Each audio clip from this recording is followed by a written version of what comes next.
From Pitt Stadium in Pittsburgh, Pennsylvania, Sports Channel presents Miami Hurricanes football. Tonight, the Hurricanes open their Big East schedule against the Pittsburgh Panthers. Hi, everybody. I'm Frank Fort. I'll be telling you what's happening on the field. My partner, John Congemi, will tell you why. Kind of a homecoming for John. He played his college football right here at the University of Pittsburgh, and he's famous around these parts, I have to tell you that. But, John, it's a new era in Pitt football. That's what they're billing it. New logo, new colors, new uniforms, and most of all, a new coach. Yeah, I think that's most important. Walt Harris comes back to the University of Pittsburgh and brings some toughness back to this university. I think he's got the character and he's got the determination to really get this team back to the level of prominence it was in the 70s and 80s. Comes very highly recommended, has spent time in the professional ranks. Now, Pittsburgh, they took a look at the game films last week for Miami against Arizona State, saw how the Sun Devils ran the ball in that fourth quarter. That's what they're going to try to do tonight. The guy they look to is Dwayne Schulters. He's kind of the do-everything guy for the Panthers. Yeah, the do-it-all guy, Dwayne Schulters, does a great job returning kicks. He'll be the guy back there returning the opening kickoff. And you see right there, 360 all-purpose yards. So he can also take it the distance, Frank. If the University of Miami gives him a crease, he'll take it the extra mile and score. Well, the concern for the Hurricanes is, of course, they did not score an offensive touchdown last week, and Butch Davis looking for some guys to step up and make some plays. Butch really looking for some guy to go out and make a play, make a big play, move the chains, and get into the end zone. Last week versus ASU, the Hurricanes were held without a touchdown for only the sixth time since 1983, Frank. That's unheard of for a University of Miami team. They really need some explosiveness, and that needs to start with Ryan Clement and those offensive receivers. And you see in those games following the bad offensive performances, they have averaged 39 points. That's what they're hoping for tonight. 21 points, kind of the magic number. You see they've won 58 straight when they've scored that number of points. Well, the Hurricanes, they also want to run the football. Edgerrin James may not start the game, but he is the guy that they go to for explosiveness. And you look at the difference between week 1 and week 2. He must play well tonight. Miami has to run the football effectively if they're going to beat the University of Pittsburgh. Week 1, 120 yards, had 3 touchdowns. He comes back against Arizona State, has held only 26 yards, and he was really frustrated. It's the first time in his young career that we've seen him run the football when he was going east and west instead of north and south, and I think he'll pick it back up tonight. A couple of senior quarterbacks on the field tonight for the Panthers. It'll be Pete Gonzalez. For the Canes, of course, Ryan Clement. The most improved quarterback in the nation has to be Pete Gonzalez. 7 touchdowns in this young season, and you see Ryan Clement's career stats versus the University of Pittsburgh. He has 445 yards and 4 TDs. Look for Ryan to come back after a frustrating performance against ASU. Ryan was critical of himself during the week, saying he needs to play better. Of course, Pete Gonzalez's motivation, he's playing well, and he's from Miami, from Coral Park High School. He wants to play well against his hometown college team. We'll be back with the opening kickoff from Pitt Stadium right after this on Sports Channel.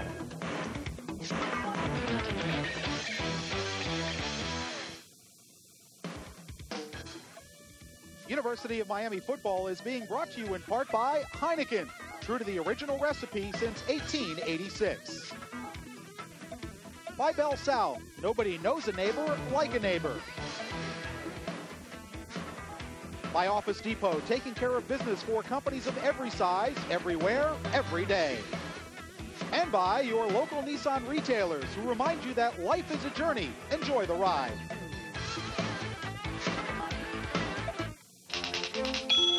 FedEx will come to your office to pick up your 2-day package for an extra charge. UPS will come to your office to pick up your 2-day package for an extra charge. The U.S. Postal Service already comes to your office every day. So we'll pick up your priority mail 2- to 3-day package for free. So, what's your priority?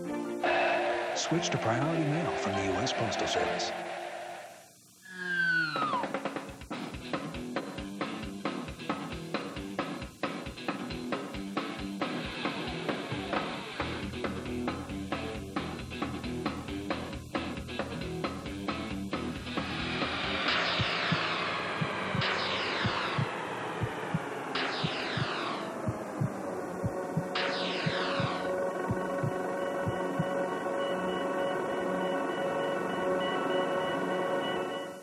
Tickets to the inaugural game of the Tampa Bay Devil Rays in 1998 will be the most sought-after item in Tampa Bay. Buy a season ticket for as low as $3 a game and guarantee yourself a seat at opening day. Don't put it off any longer, because someone else will be sitting in your seat. Be at all 81 Devil Rays games at Tropicana Field for as low as $243. The demand is growing. Call 813-825-3250 now to make sure you'll be there for the entire inaugural season. Call now. Be a part of Tampa Bay sports history. Back at Pittsburgh Stadium in Pittsburgh, Pennsylvania, it's the Big East opener for both the Panthers and the Miami Hurricanes. You're looking at Walt Harris in his first year as head coach of the Pittsburgh Panthers, and John, some very obvious changes. Walt Harris at the helm. Pittsburgh's got these new uniforms, look a lot like the Notre Dame blue and gold. And a new look. They're 2-1. They beat Southwest Louisiana. And last week they beat Houston, their first road win in a couple of seasons, whereas Miami comes off the home loss to Arizona State. Well, I think when you take a look at the University of Pittsburgh now, Frank, they're winning the games they should win. They open up the season against Southwest Louisiana. They beat them. They go on the road to University of Houston. They beat them in adverse conditions on the road. So it's all looking very good, very positive for the University of Pittsburgh. What the University of Miami needs to do now is come back after that loss in the Orange Bowl. They've lost 4 out of the last 5 games in their own house. Now they go to on the road at Pittsburgh. They need this victory tonight. They really need to get some momentum going to get into that Big East schedule. Get back on the right track. It is the Big East opener for both teams. Series record between the two.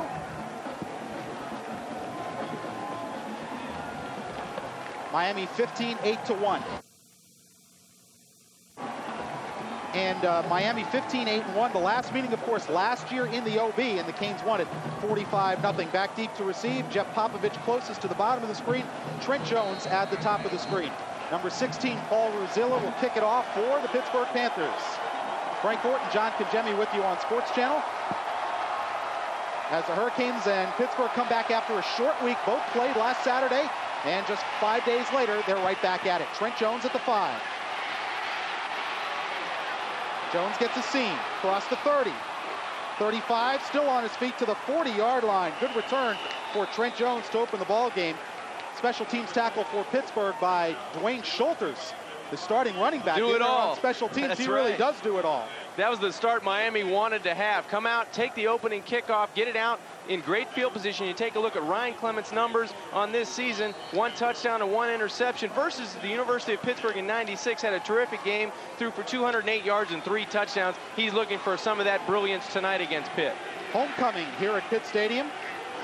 Early in the season, very early, probably the earliest homecoming I've ever seen. Daryl McMillan is the lone setback. And Clement throwing on first down. Misses Omar Roll in the flat. Take a look at the starting lineups today for the Hurricanes. Reggie Wayne caught 5 balls last week. He is the Hurricanes' leading receiver.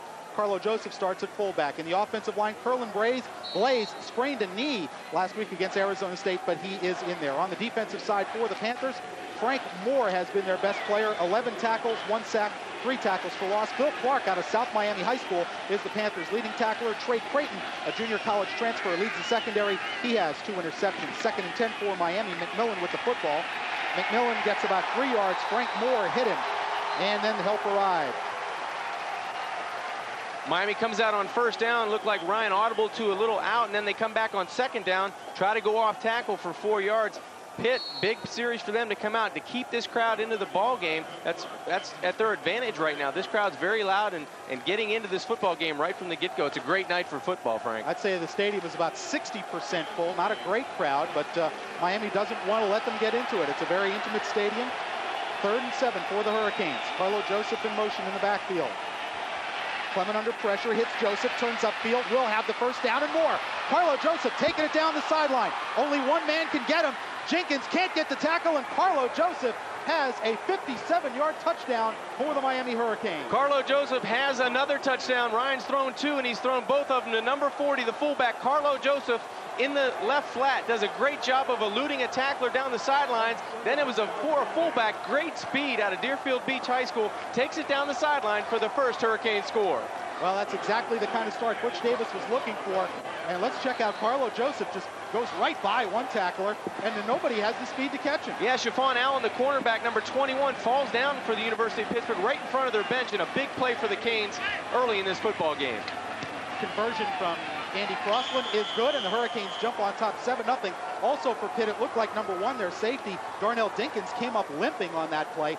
So could be bad news for Pittsburgh. Their safety is limping, probably one of their best defensive backs, and the Hurricanes jump out to a quick lead, only 1:05 into the game. Exactly what Miami needed to do coming into the stadium. The Panthers came out, almost looked like the Chicago Bulls. They had fireworks and everyone was going crazy. Ryan settles them down in a hurry, just with a little simple flat pass to number 40, Carlo Joseph. He does the smart thing, catches the football, ensures the first down, then just hurdles a Panther defender, number 21, Allen, outraces everyone down the Pitt sideline, and there's no stopping him. He eludes one tackler at the 5-yard line, and Carlo Joseph is in for the Hurricane score. So the best possible start for the Miami Hurricanes. Carlo Joseph out of Deerfield Beach High School, his second touchdown reception of the season. He has yet to carry the ball this year, John, but that is his second reception, and both of them are for touchdowns. Carlo right now is a little out of breath, too. He didn't expect to go 50 or 60 yards in the first series, but that's exactly what Butch Davis and this Hurricane team needed. Get on the scoreboard early, and they are 7-0. Well, of course, now, John, the key is to get the defense in a good mode, get out of there on third downs. Miami had converted only 5 of 21 third downs before that play. On the kickoff from George Gaitan, Schulters at the 1. Wayne Schulters, the do-everything guy for the Pittsburgh Panthers, hauled down at the 20-yard line. Leonard Myers covered him after Wilbur Valdez got the first shot at Dwayne Schulters. Pittsburgh takes over 1st and 10 at their own 20. John, of course, you're a graduate here, and how many times are you going to call him Pitt? We're not supposed to call him Pitt. We're supposed to call him Pittsburgh. I think I get special dispensation, maybe. Here's the numbers on Pete Gonzalez out of Coral Park High School in Miami. Has not played well against the Hurricanes the past 2 years, but now he's a senior and is off to a good start this year. On first down, Gonzalez will put it up. Pass is complete out at the 37-yard line. Good for a first down. Terry Murphy, the junior college transfer, and a pickup of 17. I think that's one of the things the University of Pittsburgh may have picked up on the tape watching Arizona State. They really attacked Miami's linebackers in the middle of the field. You see Pete go back with play action, waits for his crossing route, throws it over Rod Mack's head, and just a terrific catch. Terry Murphy idles down the motor a little bit, goes back and makes the tough catch for Pitt. Tony Thompson and Dwayne Schulters in the backfield behind Pete Gonzalez. 1st and 10. Pitch to Schulters. Schulters gets nothing right there. Good play by the Miami defense. Good pursuit. Michael Smith, Derek Ham, and Damian Lewis all combined on the tackle. Here's a look at the backs and receivers. Murphy has 3 touchdown catches in 3 games. Along the offensive front, Tony Orlandini is their best player, the senior right tackle. Hurricane defense, Damian Lewis, 3 tackles for loss against Arizona State. The freshman really coming on strong. Michael Smith under a bit of pressure. Did not play well last week. He's a key tonight. And Dennis Scott made 16 tackles against Arizona State on 2nd and 10. Gonzalez, no pressure. Finds a man over the middle. Jake Holford, his wide receiver. That's a gain of 9. It'll bring up a 3rd and 1. Pitt doing exactly what Arizona State wanted to do last weekend. Attack the middle of the football field. Try to get the linebackers in zone coverage. Get people beside them and bracket the University of Miami linebackers, and then pick and choose what you want to do with the football. Pete Gonzalez has really shown great improvement this season compared to the last season and 2 years ago when I saw him against the University of Miami. 3rd and 1 for the Pittsburgh Panthers. They bring out double tight ends. Gonzalez bringing Murphy in motion. Pitch to Schulters. Schulters close to the first down, may not have it. Rod Mack stood him up. I don't think he got there, Frank. Michael Smith, and it looks to be short of the first down. They were picking on linebackers throwing the football, but not that time running the football. Michael Smith and Rod Mack combined for a great tackle at the line of scrimmage. Pitt choosing to go with the toss sweep, taking the ball off the line of scrimmage. You see 25, Dennis Scott does a great job taking on the first blocker, buying time for his linebacking core to get there, and that's exactly what they did. They were there to make the big stop on 3rd down. That'll bring up a punting situation. Grant Cofield stands at his 31-yard line. Dwayne Starks back at the Miami 12.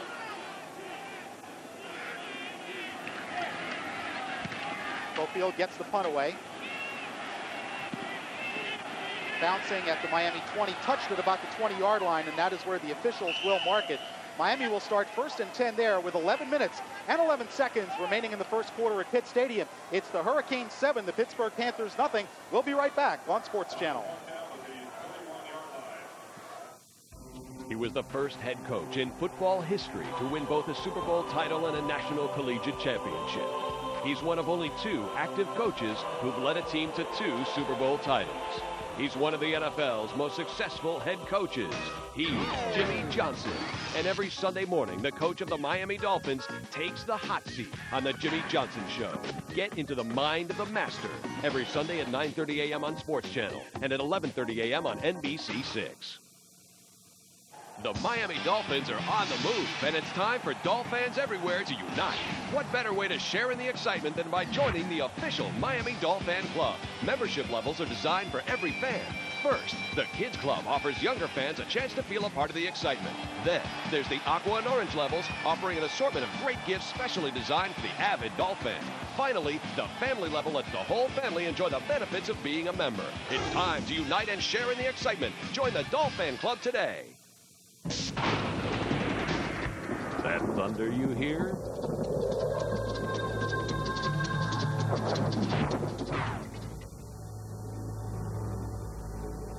It's not an afternoon Florida storm. It's Bobby Bonilla hitting homers out of the park. The pennant race heats up when the Marlins take on the Expos. Game 1, September 23rd, 7 p.m. on Sports Channel. See the time and score in the first quarter here at Pitt Stadium. Frank Fort and John Kajemi with you on Sports Channel. Ryan Clement with his touchdown pass on the first possession now has tied George Myra for 7th place in career touchdown passes. He has also leaped past Frank Costa into 8th place on the all-time passing yardage list. So Ryan Clement moving up here in his senior season as one of the Canes' all-time quarterback producers.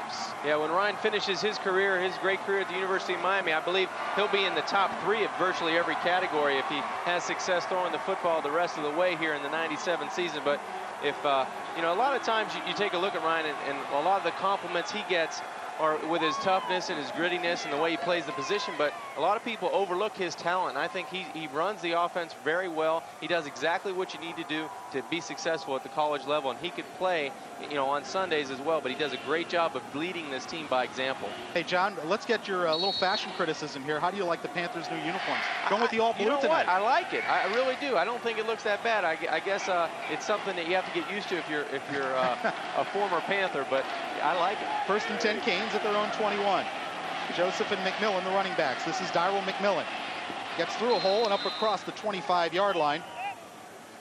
A good look at Pittsburgh's uniforms there. They're a navy blue with the Notre Dame gold and dome type helmets and the new Panther logo. Yeah, they look pretty sharp. They have to play that sharp tonight against Miami because you're coming off of a loss at Arizona State when you're at home, and Miami really had very intense practices this week and a short week, so Miami's ready to play tonight. Canes with a 2nd and 5. Again, it's Joseph and McMillan set behind Ryan Clement. Clement with time. To the outside, Reggie Wayne wide open. Good move at the 40 and run out of bounds just past midfield. Taken down by Philip Clark, the middle linebacker, a Miami native out of South Miami.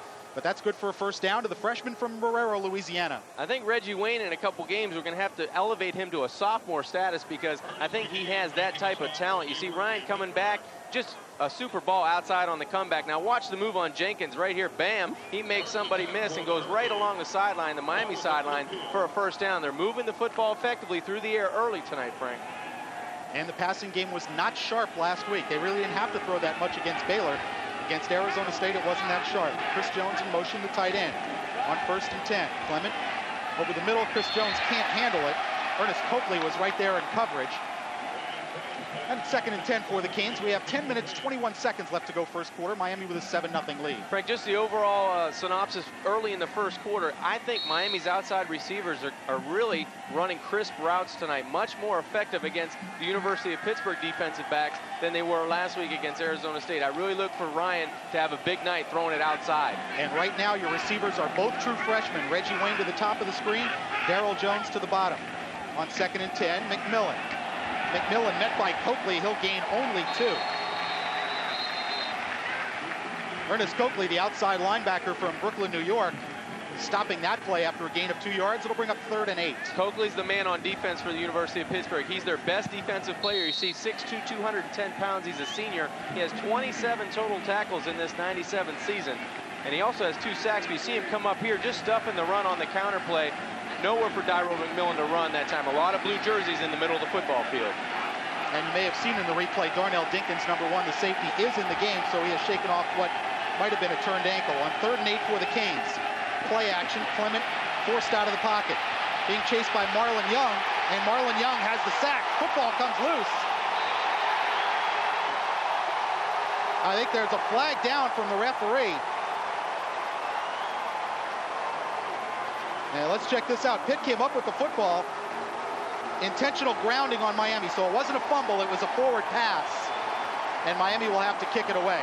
Yeah, Frank, it was a forward pass. Number 45, Julian Graham, defensive lineman, comes up with a huge play for Pitt. Ryan gets flushed out of the pocket. You see nice protection initially, trying to make something happen. Nothing's going on the outside. Reggie Wayne was in man-to-man coverage. And you see right here, Ryan takes a big shot. He tries actually to pitch the ball to Curlin Blaze, number 79. That's what happened, and the ball comes loose. A big turnover early in the football game for the University of Miami. Well, it's an incomplete forward pass and a penalty for intentional grounding, so it'll bring up a 4th down, and Miami will kick. It doesn't matter for those of you out there who may be wondering, was that a lateral? It's the motion of the ball, not the motion of the arm. You can throw it underhand, sidearm, overhand. If the ball goes forward, that's a forward pass. Andy Crossland to kick it away. Fair catch called, penalty flag down. Fair catch made by Jenkins at the Pittsburgh 27-yard line. Let's check out the penalty marker. It is at the Pittsburgh 43-yard line. As we look at our referee, Hal Prius. And the Big East crew will sort this out. They're pointing against Miami. Last week, this little yellow flag killed the University of Miami on some big plays. You see there a face mask. Face mask against Pittsburgh, he signaled. Well, the one official pointed against Miami, and the referee signaled against Pittsburgh. So let's see what Butch Davis decides here. We'll take a break. There's timeout on the field with 9 minutes, 21 seconds left to go in the first quarter. The Hurricanes lead the Panthers 7-0.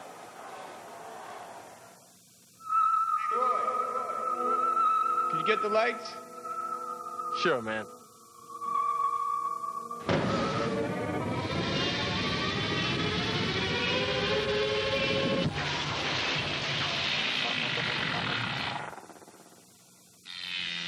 Thanks, buddy. Watch your Mutiny defeat DC United Friday night, September 26th. 10,000 free Honda seat cushions. Game time, 7:30. Major League Soccer. The stuff kicks. Discover the amazing training secrets of America's finest baseball school with Dynamic Practice Organization, a revolutionary new instructional videotape. Dynamic Practice Organization features professional scout and instructor Tommy Mansky with his famous building block approach to athletic training. This exciting instructional videotape features the same drills, techniques, and methods that have produced baseball world's back-to-back-to-back AAU national championship teams. Dynamic Practice Organization makes any coach look like a genius and organizes offensive and defensive practices that players of all ages and ability levels can't wait to attend. And immensely improves team communication skills and even conditioning. This is the instructional video that's a winner. To order your copy for only $29.95, have your credit card ready and call toll-free 1-800-282-5020. The Dynamic Practice Organization teaching video makes a great gift, too. Call now, 1-800-282-5020. Back at Pitt Stadium, 9 minutes, 21 seconds to go. The penalty was a 5-yard face mask against the Panthers. That's far from giving Miami a first down, so Crossland will re-kick. John Jenkins standing back at his 15-yard line. Crossland, good punt. Angling toward the corner, and that's a penalty on Miami. Nate Brooks just ran over the return man, and that's not a smart play by Nate Brooks. Not at all. I don't know why he wouldn't try to avoid the punt return. Of the ball was inside the 10-yard line. Nate should be looking up to try to maybe make a play on the ball, but he runs through number 24, Schulters, and not a very good play. And I know Butch Davis is upset. It could have pinned the University of Pittsburgh back in a hole, and that's just not a good play at this point in the game. Now, there's no fair catch signaled, but you still have to give the guy 2 yards. Now he signals fair catch, and Nate just drills him. You got to give him a 2-yard buffer in either case. Yeah, just not a wise decision. Personal because foul. Fair catch interference against the defense. The result of the play was a touchback. The penalty will be assessed from the 20-yard line. 1st and 10. That's a 15-yard play for the University of Pittsburgh, and you see Andy Crossland delivers a great kick going to the coffin corner, trying to stick it back inside the Pitt 10-yard line. There was really no effort to get out of the way of the punt returner. You just got to wonder what he's thinking about. Yeah, just a bad play by the University of Miami special team. Well, we'll see if that turns against the Hurricanes. Pittsburgh starts 1st and 10 from their 35. Now spread formation, no running backs. Gonzalez under some pressure comes out of the pocket, and Gonzalez has big yardage. Pete Gonzalez slides down at the Miami 45-yard line. That's something Pete Gonzalez could do 2 years when I saw him run the football effectively. Does a nice job of getting outside of the pocket on the perimeter and using his quick feet to his advantage. You see Pete, no backs in the backfield, gets a little pressure, flushed by Denny Fortney, gives a little fake and then tucks it under and does the smart thing, gets down so he can go back and take another snap here on first down from the Miami 45-yard line. 9 minutes, 1 second left to go first quarter. Canes up 7-0. Schulters and Thompson, the running backs, behind Pete Gonzalez. Delay to Schulters. Gets a good block. And Schulters will pick up 7-8 yards, moving the pile. Michael Smith in on the tackle for Miami. But Pittsburgh gaining some momentum after the personal foul penalty. Nice job by Tony Thompson, the fullback for the University of Pittsburgh, number 36. He sprung number 24 Schulters off right tackle and a big gain on first down. That's key for Pitt. Throwing the ball or running the ball, they need to be effective on first down. Take a look at your fullback behind Pete Gonzalez, number 36. A great block on number 59, Michael Smith, right there. Just blows him out and does a great job cutting back. University of Miami, nice pursuit, but great gain on first down. Schulters in motion. Quick flip, that's a lateral. They're going to throw it back to the quarterback, Gonzalez. Gonzalez at the 40, has some room and some blockers. Finally run down at the Miami 15-yard line. How about that one? That'll get you excited. What a great play call. When those things work, you look like a champion. And that time, you have to respect the University of Pittsburgh drawing one up in the dirt that time. You see no backs in the backfield. Number 24, Schulters in motion. Gonzalez throws it outside. He looks downfield, and what do you think? It's coming back at you, quarterback. Does a nice job, picks up a nice block by Wydell, the tackle. And then it's all athletic ability, taking the ball down inside the Miami 20, down to the 15-yard line. 22-yard gain as Chio Agel threw the pass to Pete Gonzalez. First down at the 14.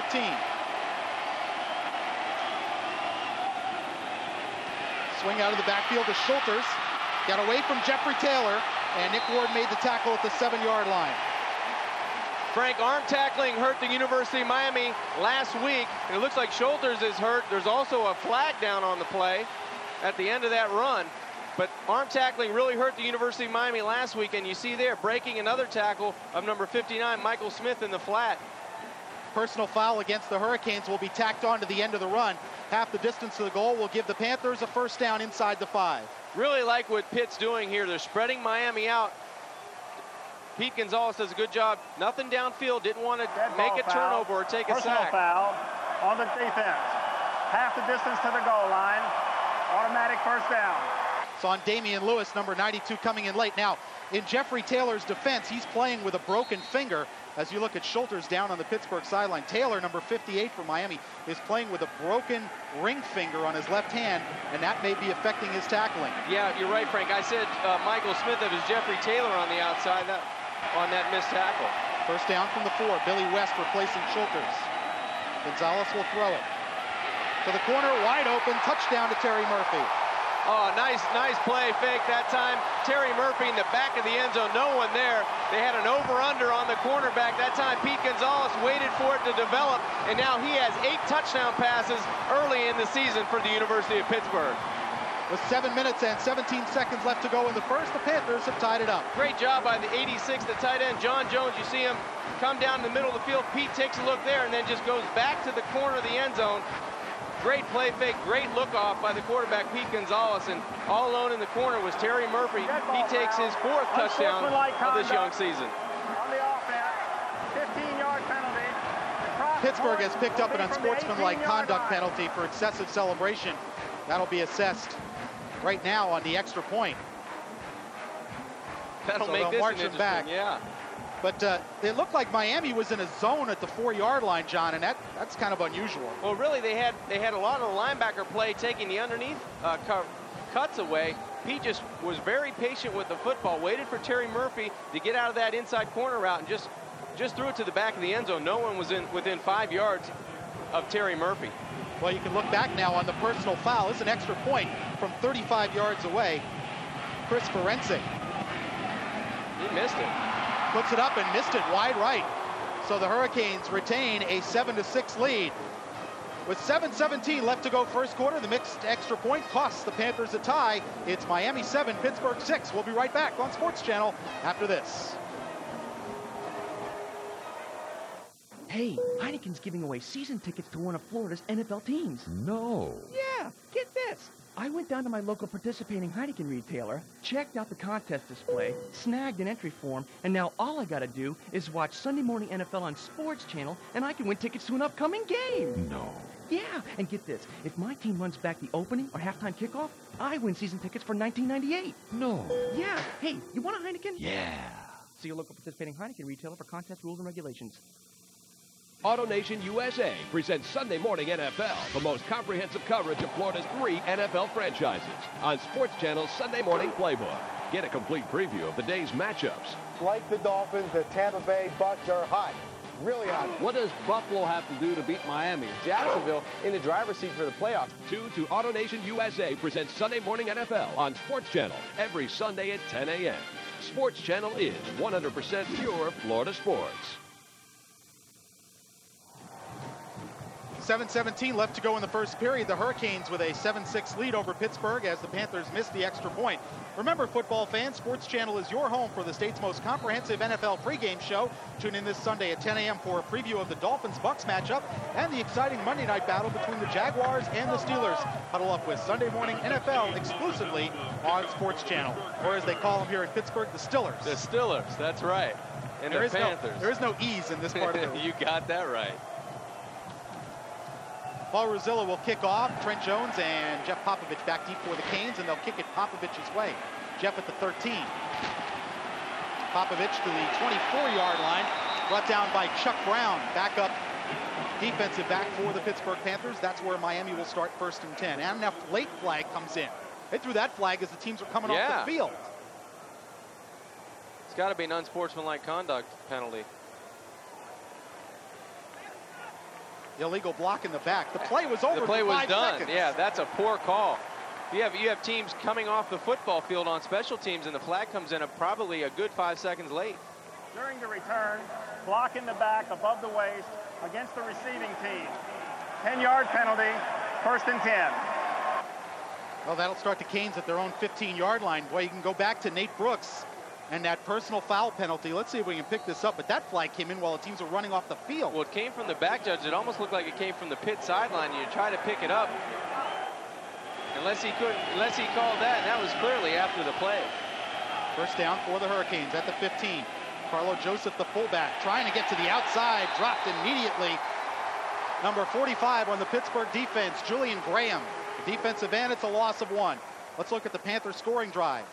5 plays, 65 yards, only 1 minute and 53. Murphy, the 4-yard touchdown pass from Pete Gonzalez. Well, the key there on the scoring drive, they only had to go 65 yards instead of 80. The penalty really killed them, and you get momentum back, and the Pitt defense really feeding off of the score. They're getting excited out on the football field. They've got Miami in a hole right now. 2nd and 11 for the Hurricanes. Clement will swing it out to Darryl McMillan. McMillan out there by himself, gets up across the 20.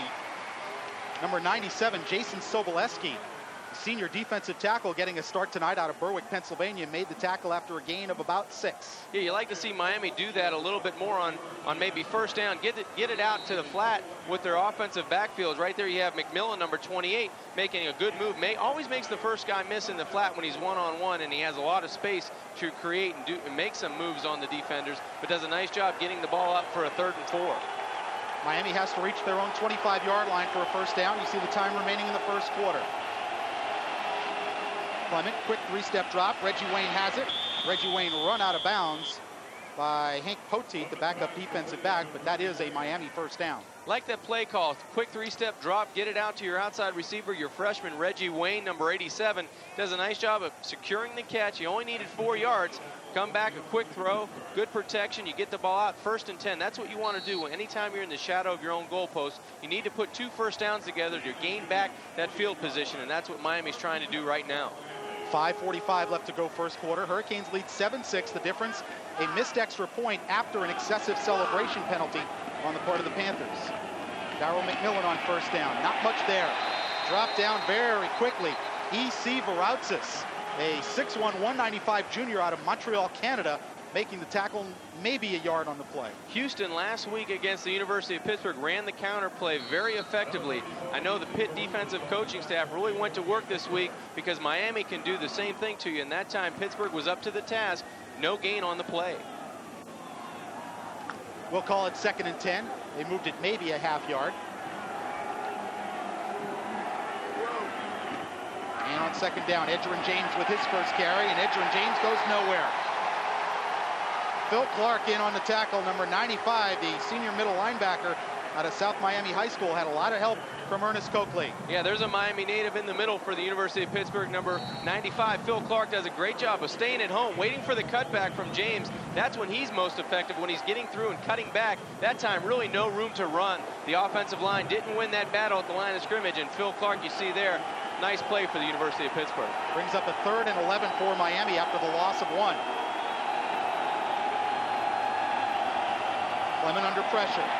Dumps it over the middle, incomplete, going for Chris Jones, the tight end, who would not have had the first down anyway. And Miami forced a punt. Coakley had the coverage. Yeah, nice coverage that time in the middle by Coakley. Number 80, the linebacker, the senior, does a good job of staying at home. Chris Jones tried to get the ball outside of the defender, and Ryan Clement did a good job throwing away from the linebacker. You see Chris on the left-hand side of your screen tries to throw it to the left-hand side where the defender was not. But as you said, Frank, even if he caught the football short of the first down. On 4th down, Andy Crossland to punt. John Jenkins back deep. Pretty good kick. Jenkins signals fair catch and makes it at the Pittsburgh 37-yard line. And the Panthers will start their 1st and 10 with 4:21 left to go in the first quarter. News from the Hurricane office is being brought to you by Office Depot, and birthday congratulations go out to Audric Dodds, Aaron Mosher, Delvin Brown, Eugene Ridgely, and James Sutton. Ridgely and Sutton, their birthdays actually today and earlier this week for the other 3 young men on the University of Miami. Right now, the Canes in a battle here at Pittsburgh. 4:21 left to go. They got off to a great start. Touchdown on the first possession. Then a personal foul penalty on a punt gave Pittsburgh a little momentum, and they converted with the 65-yard drive. Now you got to wonder, John, you saw that Pittsburgh came after Ryan Clement with some blitzes. Talking to Bill Miller, the Miami defensive coordinator, he sort of blitzed in the first quarter last week against the redshirt freshman quarterback Keeley of Arizona State. Then in a tight game kind of backed out of it. Well, they haven't blitzed Pete Gonzalez so far. He said he wants to do it. He wants Miami to be up a touchdown or 10, but he may have to come after him right now as you look at, you know, the way they move the ball on that last drive. Well, I think that's important because if Pitt's going to go with no backs in the backfield, they're really going to have to protect against the University of Miami if they bring extra people, and that could be a big play one way or another, either getting to Pete Gonzalez or having Pete go down the field on the University of Miami. That's going to be something to look forward to in the second half of this football game. That was a 36-yard punt by Andy Crossland, by the way, as you look at Pete Gonzalez. By the way, my partner, John Conjemi, his name was just up on the scoreboard as part of a trivia question. Were you the answer? I don't know. I didn't get a good look at it, Frank. Probably not. You know, by the way people have greeted you around this stadium today, it would give one the impression that you were actually a good player. Yeah, it wasn't bad, Frank. I had a lot of Dan's records before Alex Van Pelt came along. But, yeah, well, you had tough shoes to fill. Yeah, they were pretty big. Some guy named Marino. There were a lot of room in those shoes. 4:21 left to go first quarter. It's Miami 7, Pittsburgh 6. A Ryan Clement 57-yard touchdown pass to Carlo Joseph. A Pete Gonzalez 4-yard toss to Terry Murphy. And the missed extra point by Pittsburgh. 1st and 10 Panthers. Billy West is the tailback, and Chris Schneider the fullback. Pitch to Billy West. Trying to get the corner and does. Finally, Rod Mack ran him out of bounds, but a pickup of 7 yards. An interesting story about Billy West, really the starting running back for the University of Pittsburgh, but he has engineering classes, and they're primarily on Wednesdays and Thursdays. He can't get to practice during a regular work week that when you're playing on Saturdays. This week, he gets into the ball game because you're playing on Thursday night. So look to see him a lot more this week because he got a little bit more of practice time. Penalty flag at the Pittsburgh 36-yard line, and I believe it's going to be holding on the Panthers. Holding on the offense. 10-yard penalty, still first down. So that will actually cost them about 11 yards because the hold came from behind the line of scrimmage. Watch number 54 on the block.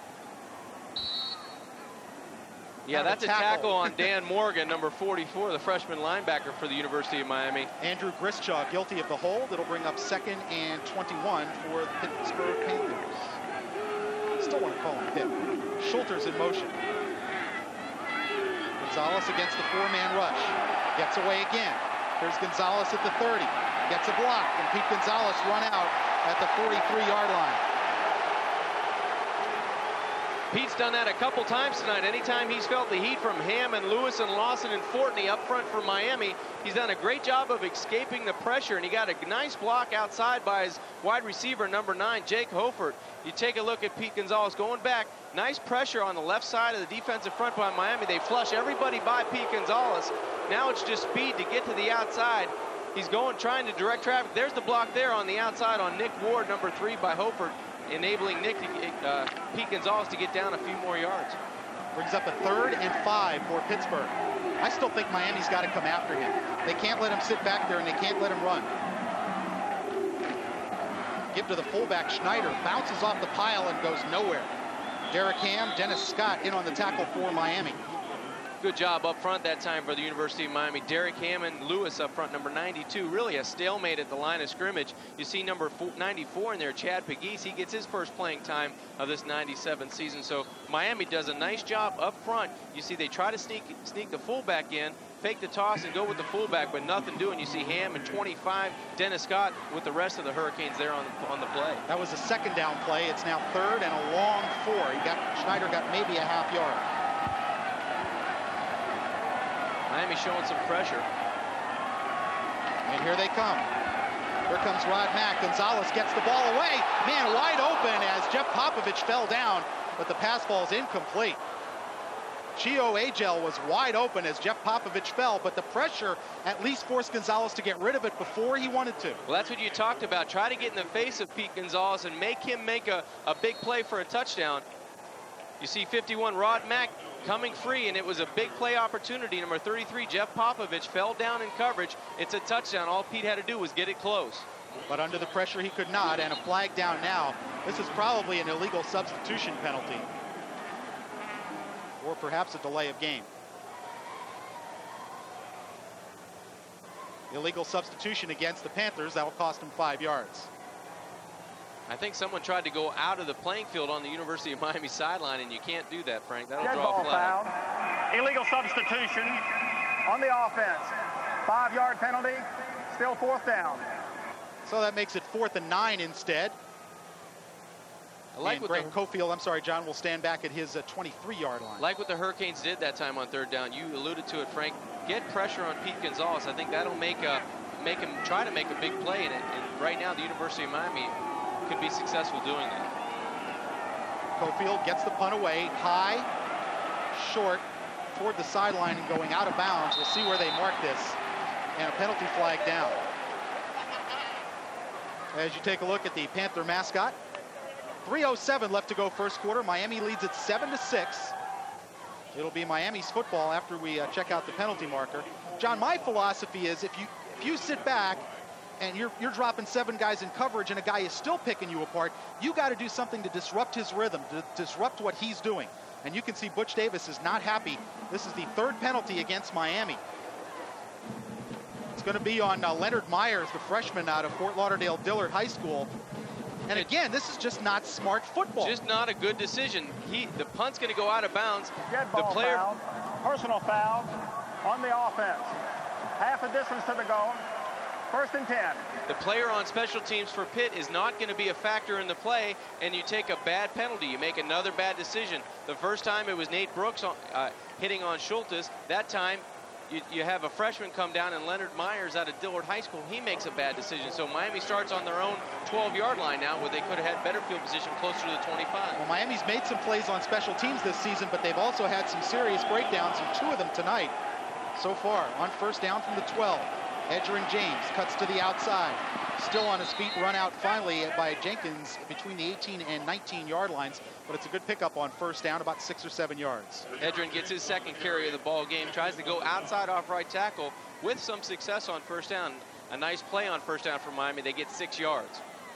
3 minutes left to go first quarter. Hurricanes hanging on to a 7-6 lead. Now, last year, Miami won big at the Orange Bowl, 45-0, but 2 years ago, here at Pitt Stadium, very tight ball game. I believe it was 17-13 or 17-12. I'll look up the exact score in a minute, but it was a tight ball game all the way. Mondrell Fulcher, the tight end, in motion. The give to Edgerrin James. Edgerrin at the 25, 26-yard line before he is brought down. E.C. Varautzis on the tackle, but that should be enough for a Miami first down at the 26-yard line. Yeah, and 2 successful running plays for the University of Miami that time. Nice job by Edgerrin James cutting back. You see him take the ball in the I-back position. Mondrell Fulcher in motion. Does a nice job right there, just reading his blockers. Number 40, Carlo Joseph, gets a stalemate with the linebacker from Pitt. And that allows Edgerrin James to get the first down. Good job by Joseph and Mike Wayner, the center. Mike took his guy right out of the hole. First down from the Miami 26. Snapping it quickly in the give to Edgerrin James. Edgerrin cuts inside across the 30 to the 35-yard line. Brought down by Philip Clark, the middle linebacker, but that's a gain of 9 on first down. Yeah, I think they're going back to something that's working for him. 3 running plays in a row and big gains by that offensive line. And Edgerrin James, 4 rushes in the ball game already for 22 yards. Looks like a Panthers down on the play, but you get to take a look from behind the offensive line of scrimmage. Take a look at Carlo Joseph, number 40. Comes out, puts a nice block on the linebacker, then Edgerrin goes, fakes outside, and then cuts back inside. Does a nice job of getting the defense to over-pursue and then cutting back, taking it north and south, bringing up a second down and 1 yard to go. E.C. Varautzis, the outside linebacker, is down at the Miami 33-yard line, and they're looking at the young man out of Montreal, Canada. He's up and walking off under his own power. E.C. Varautzis is kind of an undersized linebacker, 195 pounds, but very aggressive. We saw one last week in Pat Tillman of Arizona State, kind of the same size, but guy's just a little bit off center, if you know what I mean, on the football field. You got that right. And you have to be sometimes to play that position. Shot at Walt Harris, talking to Pete Gonzalez, his quarterback. Right now, Miami has the football with 2:10 to play first quarter, 2nd and 1 for the Canes. And again, the give to Edgerrin James, waits for his block, gets away from one, gets away again, and picks up a first down, although it was only a gain of about 3 or 4. Ernest Coakley made the tackle for the Panther defense. Yeah, actually Pitt doing a good job stringing out James to the sideline. Really wasn't a lot of room to run, but all they needed to pick up was 1 yard for the first down. Really like the excitement of both of these teams already. Pitt on offense doing a nice job spreading it out, and then you see Miami's offense now trying to get back to that running game. That's when they're most successful, when they can establish the run and really free up the outside receivers and really loosen up that linebacking core of the opposing team, and that's what could happen. They can run the ball effectively on first down and do a good job. They can throw the ball all day tonight, I think, on the outside. Coakley comes off the field. Eric Kasparovich in his place on 1st and 10 for Miami. Play fake, Clement. Deep down the middle, throws into coverage, and that ball is broken up. Good defensive play from Trey Creighton, number 7. And Ryan threw that one into a bit of a crowd. Yeah, it was a good thing that one came down on the turf because there were a lot of blue jerseys. DJ Dinkins and Trey Creighton, number 7, as you said, little play action fake, wanted to go down the football field on the post pattern.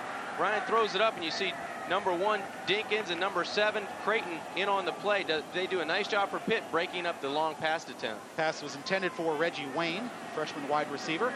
That brings up 2nd and 10 for the Hurricanes at their own 38-yard line. 7-6, Miami with the 1-point lead. Ryan swings it to his fullback, Carlo Joseph. Joseph across midfield, and at the Pittsburgh 49-yard line, number 92, Marlon Young making the tackle, but that's a gain of 13 yards and a Miami first down. Frank, that's something you don't see a lot of that really last year Miami didn't do. They didn't find the fullback. They didn't get him into the play, the offensive scheme of things. That time, a nice check down by Ryan. Had a lot of receivers down the football field, saw the linebackers were 15 to 20 yards. Hey, I can throw the ball 2 yards and pick up 10, 15 yards by getting it to my fullback, Carlo Joseph. Good decision that time by 16, Ryan Clement. 1:05 left to go first quarter. Miami has moved the ball from their own 12 to the Pittsburgh 48. Clement, 3-step drop, complete to Reggie Wayne across the Pittsburgh 40 and run out of bounds at the 39-yard line. Troy Creighton made the tackle. Larry Coker mixing up a little bit on offense. They went with 3 straight runs. Now they come back with 3 straight passing plays. They try the home run down the field with 87 Wayne 2 plays ago. Now they hit Carlo Joseph, and then they throw it outside to Wayne now. So doing a good job, Larry Coker is tonight, of really mixing up the offensive play calling, and they're really moving the football effectively now late in this first quarter. Larry is the guy in the middle who is, how shall we say this, follically challenged. You said that, Frank, not me. On 2nd down, Edgerrin James will go nowhere. There's Philip Clark, that middle linebacker again. In fact, James lost a yard. It'll bring up 3rd and 2. Yeah, nice job by the linebacking core. That time, Phil Clark out of Miami, the junior linebacker for Pitt, does a good job reading this play right from the get-go. Just off tackle. That time, good penetration up front by the University of Pittsburgh. Number 5, Kasperwitz, does a good job of forcing the play, and they do lose yardage on the play. 3rd down and 2 for Miami. They need to reach the Pittsburgh 38. Chris Jones, the tight end, motioning. Edgerrin James breaks the crease as Pittsburgh was in a blitz, and Edgerrin James still on his feet. And Edgerrin James gets down to the Pittsburgh 10-yard line. A 30-yard gain by Edgerrin James. Great individual effort that time by number 5, Edgerrin James. Just would not go down, would not be denied.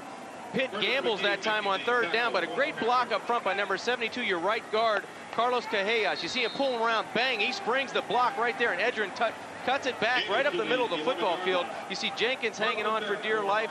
Number 15, he breaks that tackle. Finally, he's brought down from behind by Clark, but a nice job by the University of Miami, and nice blocking up front by this offensive line. And Philip Clark, pursuing downfield, saved the touchdown, at least temporarily, for the Pittsburgh Panthers. We have reached the end of quarter number 1 here at Pitt Stadium. It's the Miami Hurricanes 7, the Pittsburgh Panthers 6. We'll be right back on Sports Channel with the second quarter action. Pitt Stadium, start of the second quarter with the Hurricanes hanging on to a 7-6 lead thanks to a missed extra point by the Panthers. Hurricanes have it 1st and 10, just outside the Pittsburgh 10-yard line. Edgerrin James.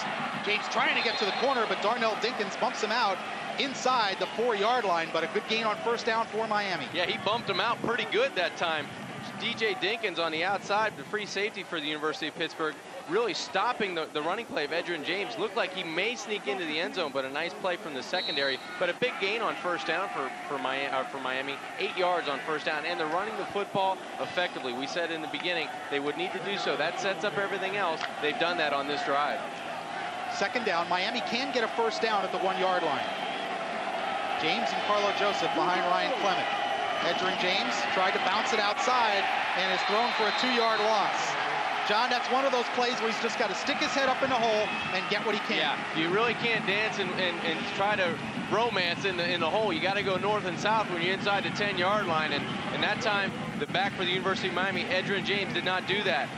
You see here, he's just got to go and attack the line of scrimmage. There's nothing there. We'll go forward. Pursuit is going to be so much greater. Everything happens quicker when you get inside of that so-called red zone, inside the 20-yard line. Happens quicker for a quarterback, and it also happens quicker for a running back. Curtis McGee and Philip Clark made the tackle. 3rd down and 4 for Miami. Again, they can get a 1st down. Blitz is on, and Ryan Clement loses the football. Still loose. And Pittsburgh still didn't come up with it. Now it's out of bounds, and Miami is going to retain possession. But they're going to have to kick. Yeah, and they're out of field goal range, to say the least. University of Pittsburgh comes in with a big blitz. I'm not sure, I didn't get a number who hit him from behind, but take a look at the right-hand top of your screen right here. Number 5 does a great job for the University of Pittsburgh coming in and stripping the ball loose, and now it's just a battle to get the football, to gain the football. You see Carlo Joseph trying to keep the Pitt defenders out of the way. No one comes up with the football. That'll give Miami the ball back, but not until it gets to the 48-yard line. Wow. That's a loss of 43 yards. That's going to hurt their offensive yardage total. Yeah, big loss. And of course, it's going to force them to kick. Miami gambled on defense on 3rd down. Now Pitt does it, and it works out for both teams. Andy Crossland to kick it away. Low kick, end over end. Jenkins lets it bounce, and it goes out of bounds inside the Pittsburgh 16-yard line, and the Panthers will have it 1st and 10. So Pitt selling out on defense, and the Canes did not read it right, and it cost them. It's 7-6 Miami. We'll be back with 13:53 left to go in the second. Left to go for second quarter. Butch Davis looking on. His team was threatening to score a touchdown, but the turnover, only the 2nd Miami turnover of the season. Yeah, Pitt bringing too many people from the line of scrimmage. Miami doesn't have enough people inside their offensive scheme to pick that up. And now it's just a race for the football. You see a lot of Pitt Panthers trying to come up with the ball. Eventually it goes back to Miami. They punt the football away, and now it's the University of Pittsburgh. We get it back on the 20-yard line. Pitt with it on the 16-yard line. Yaqub Abdul-Mateen, the Miami left tackle, missed the blitz. He checked inside. There was nobody there and did not pick up the blitzer. On 1st down, Gonzalez with rollout action. Throws complete to Murphy. Murphy has a first down at the Pittsburgh 29-yard line. Terry Murphy's the big play guy for the University of Pittsburgh. That time, nice patience by Pete Gonzalez. Really waited for him to get outside of the linebacker coverage. You see 58, Jeffrey Taylor. He just waits for him to outrun the secondary and the defensive linebackers for the University of Miami. Nice patience by Gonzalez. Nice catch by Murphy. Pick up a 13 or first down for the Panthers. 13:47 left to go till halftime. Play fake. Gonzalez now feels some pressure, but finds Schulters, can't hang on, incomplete. Michael Smith had the coverage at the Pittsburgh 35-yard line. Terrific coverage that time by the University of Miami secondary. They really did a great job going down the football field. There was nowhere for Pete Gonzalez to go for that football. Checks it down to Schulters, number 24, and a nice hit by Smith, 59. You take a look to the left-hand side of your screen after the play action. Pete really wanted to push this ball down the football field. He waited and waited, but couldn't hold on to it any longer. Tries to dump it down and get some positive yardage, but a drop, but a nice play by Taylor. On 2nd and 10.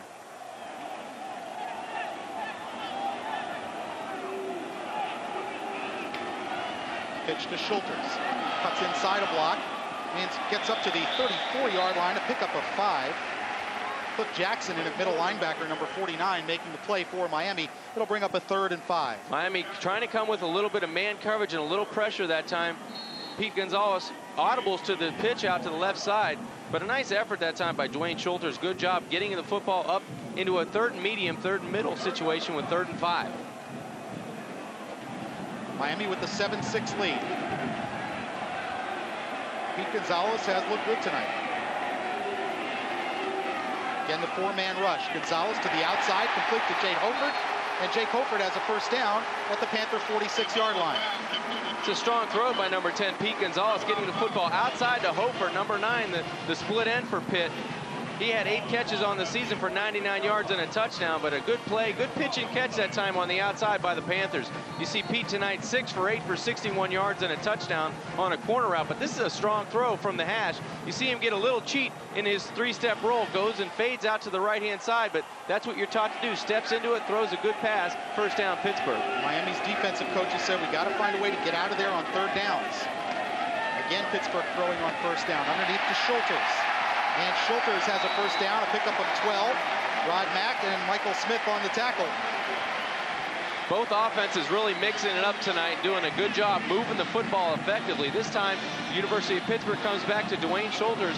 2 plays ago, they tried the same thing, push the ball down the field and then check it down. You get to take a look from the defensive secondary. Rod Mack dropping back and just a little bit too deep on the linebacking that time. They come up and make a good play, but it's not till a gain of first down for Pitt. See Pitt on first down and timeout by Pete Gonzalez. By the way, coming into the game, Pittsburgh's run-to-pass ratio on first down was 11 runs to 32 passes, so they love to throw it on first down.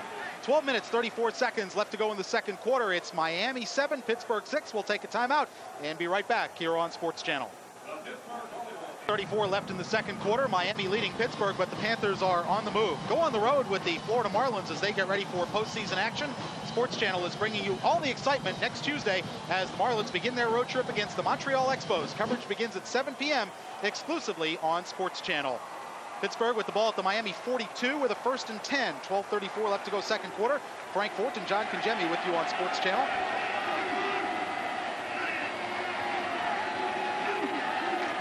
And again, they throw on first down. Blitz is on. Gonzalez got the ball away, incomplete. Blitz from Michael Smith caused the incompletion. Yeah, nice call by the defensive staff that time for Miami. Michael Smith and also number 94, Chad Pegues, really put pressure on Pete Gonzalez and made him throw the football before he wanted to. He wanted to go man-to-man coverage to his back. That time you see Smith from the outside and Pegues from the inside, really putting the heat on Pete Gonzalez. If he had another second, he had his check down again to Schulters, but nice job, good effort that time by Miami's defense. 2nd and 10, Billy West in the backfield at tailback. Looking for Billy West. West at the 45, and brought down by Dennis Scott. Pickup of about 3. It'll bring up a 3rd and a long 7. Dennis Scott and the rest of the Miami defense really read this play early. You see You see Ham to the outside, really read it first and go outside and force the hand. The defensive pursuit and team speed of Miami really there that time for the Canes. You see number 25, Dennis Scott, coming up and making a nice play from his strong safety position. Call it a gain of 2. It'll be 3rd and 8 from the Miami 40.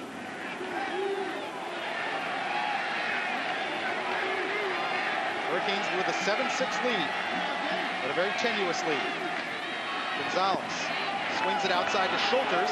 Schulters got away from Nate Brooks and has a first down. Michael Smith finally made the tackle, but again, on 3rd down, Miami can't get off the field. And that's what the defensive coaches stressed. The other offenses, 13 out of 30 in 3rd down conversions coming in, and that's too much. Yeah, and Pitt's only 14 of 44 on 3rd down. Just a bad effort on 3rd down overall this season. But you make a big play on the outside. Schulters makes one man miss, and now he gets a first down. He makes Nate Brooks miss. And it was just a swing pass, one-on-one, but there was too much room on the outside. You take a look right now, just a little shakedown right there. It goes inside and then back out. Runs outside the arm tackle of Michael Smith. First down, Pitt. And again, the Panthers throwing on 1st down. Gonzalez now under some pressure. Over the middle, it's caught inside the Miami 10-yard line by Murphy, Terry Murphy, and he's all the way down to the Miami 9. You want to talk about having some cool at the quarterback position. Right there, Pete Gonzalez really demonstrates that. He's waiting for his crossing routes over the middle of the football field. You'll see 2 Pitt Panthers cross right there, and Pete's just waiting for him to clear the linebacker, number 59, Smith. Now a little touch pass over Nate Brooks, and it's a first down Pitt. Pitt's on the 10-yard line, trying to go in to make this a ball game. And you see the way they've distributed the football. Running backs have caught 4, wide receivers have caught every ball thrown at them. First down for Pittsburgh. It's goal to go with the ball sitting on the 10-yard line. HL in motion. And again on first down, Gonzalez will throw. Plenty of time, complete, touchdown to Jake Hofer. Jake Hofer just runs down to the goal line, runs a hook route down the middle of the field, and Pete Gonzalez delivers a strike right on that number 9, and it's a touchdown for the Pitt Panthers, making the score 12-7 Pitt. John, Miami's getting absolutely no pressure out of their front 4. They're really not, Frank, and you see right here, take another look at the replay. Rod Mack reading his eyes, but he looks one way. Pete Gonzalez delivers a strike down the middle of the field. Dwayne Starks on the coverage. They only had to go 10 yards. Nice pitch and catch by Pitt. They're going for 2. They'll go for 2 to try to get it up to a 7-point lead.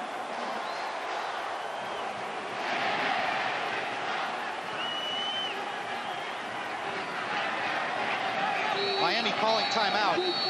And Miami just looks confused on defense, John. Not only before that timeout, just the whole drive down the field.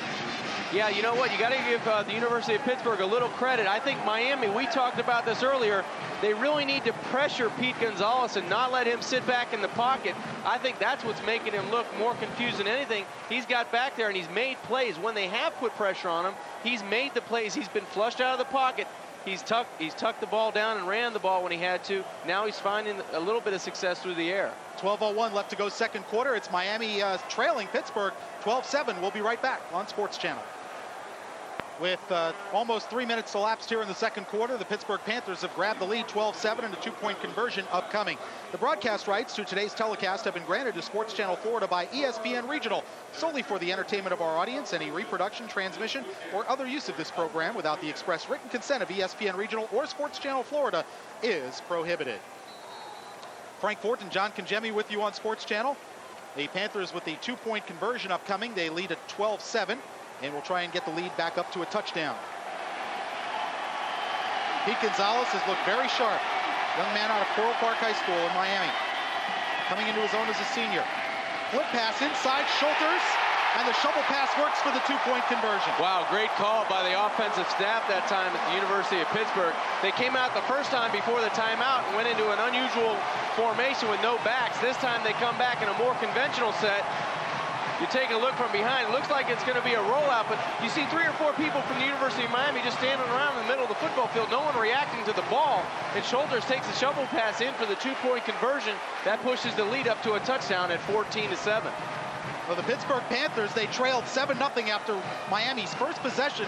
They have come back with 2 strong drives. One drive of 84 yards, this one that they just completed. The other drive of 65 yards, 4 touchdowns. Well, now, Frank, you get the crowd back into it, too. Pitt takes the ball the length of the field for a touchdown. The offense for the Canes really have to answer that score. They need to take the ball down, chew about 7 or 8 minutes of the clock, and put a touchdown back on the board to answer that score by the University of Pittsburgh. Well, Miami had the ball at the Pittsburgh 10 on their last possession, but on third down, Ryan Clement blitzed from the blind side, lost the football, and eventually it was a 38-yard loss, and forced Miami to punt. Pittsburgh took the ball and went right down the field and scored. Yeah, that was a big play by the Pitt defense coming up, forcing Ryan Clement, forcing the ball loose on a big hit from behind. They don't even get a field goal because the ball travels back to the 48-yard line. There's the kickoff. Trent Jones at the Miami 11. Jones looking for a seam, has it. Gets over the kicker, got enough of him to drop him at the Miami 45-yard line. The kicker, Paul Ruzia, got enough of him, and Trent Jones with a nice return out to Miami's 45. Yeah, he's done it once before tonight. Now he comes out. Trent Jones, number 6 for the Canes. Nice blocking on special teams. They made some bad errors mentally on special teams. This time, physically, they do a great job of springing Trent Jones. Had it not been for the kicker, he may have gotten more yardage. 1st and 10 Hurricanes. At their own 45, they trail 14-7 here in the second quarter. Ryan Clement over the middle to Edgerrin James, lost the football and nearly had it intercepted. I don't think Edgerrin ever really had it. Yeah, that was a little bit of run before the catch. Sometimes you have to just secure the football and make the catch and forget about how many moves or how much yardage you can make. Make the catch and you fall down, you make 6 yards on that play. Nice decision by Ryan, dumping it off, but he's going to need some help tonight. Ryan needs some help and needs someone to make a play and step up. Make the consistent play, not even the spectacular play. Make the play you should make. On 2nd and 10. Clement under some pressure. Got it to the outside going for Nick Williams, and it's a good thing he threw it short because it was great coverage. Marlon Young had the pressure as he beat Curlin Blaze. Yeah, Marlon Young, number 92, the junior defensive end for Pittsburgh, does a nice job off the edge. You see him right there working on 79. Curlin Blaze beats him to the outside and then has enough strength to pull Ryan Clement down before he can push the ball down the field. Just speed and power that time on the outside, and Ryan had no chance to deliver the football down the field. Well, suffice it to say that with the exception of the touchdown play tonight, in the last 5+ quarters, Miami's offense simply hasn't made plays. 3rd and 10. They give to Edgerrin James. And James gets 6-7 yards, but they're shy of a first down. Marlon Young, Ernest Coakley on the tackle, along with Jason Sobolewski, number 97. I tell you what, there's a lot of excitement right now in this stadium, and it's really the Pitt fans, the Pittsburgh defense answering the challenge. They go down and score, and Miami really right now needs to calm down, and they're only a touchdown behind. Come out 3 plays and out with this defensive series that's coming up. Andy Crossland to kick it away. Trying to aim for the near side coffin corner, and knocked it out of bounds. Let's see where the officials will mark it. And it's at the Pittsburgh 8-yard line. Good job by Andy Crossland on the kick. A 40-yard kick and knocked it out at the 8-yard line. 10 minutes, 58 seconds left to go second quarter. It's Pittsburgh 14 and Miami 7. John, what are the Hurricanes? I just think they have to mix it up some more on defense. They're just sitting back for the most part, playing passively and letting Pete Gonzalez pick them apart. This is a big series for the Miami defense right now. They have Pitt on their own 8-yard line. Pittsburgh's been doing a good job really throwing and running the football. Whatever they want to do tonight, they're doing it by formation, and I think that's really how they're going about and attacking the University of Miami defense. They need to come out with a big stand right now. They've got them pinned back, go 3 plays and out, and get the football in good field position for their offense. 3rd down conversions in the last 2 games have just killed the Hurricanes. Draw play to Schulters.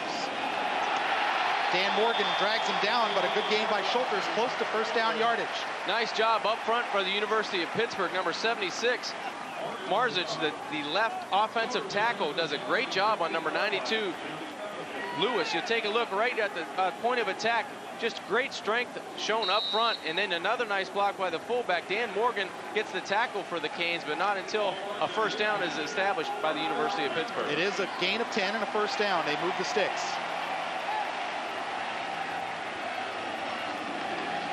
Schulters again. Squirts through. and picks up almost 10 more. I tell you what, there's a lot of room to run. It didn't look like much, but Dwayne was ducking his head and bobbing and weaving in the middle of that football field for another nice gain and a big gain on first down. You see 6 rushes for 33 yards. Take a look from behind. Dwayne does a nice job. Very little running room, but a lot of white jerseys going backwards. And you hate to see that when you're looking at a Canes defense right now that had Pittsburgh on the 8-yard line. Now they get the ball all the way up to the 29-yard line. On 1st and 10. Well, if Miami can't stop the run, they've got no chance in this game. Gonzalez, again, no pressure. Swings it out to Schulters. Gets by 1. Derek Ham makes the tackle, but again, a pickup of 9 this time, close to a first down. And again, Dwayne Schulters makes someone miss on the perimeter. Number 58, Jeffrey Taylor, that time just took a whiff, a swing and a miss at Dwayne Schulters. Nice dump off by Pete Gonzalez in the near side flat, but you'll take a look. Dwayne Schulters feels Jeffrey Taylor coming, and he knows exactly what he's going to do when he catches the ball. He's going to stop right there, cut inside. Taylor doesn't react, and it's another gain of 9 yards for Pitt. 2nd and 1 for the Panthers. 9:40 left to go second quarter.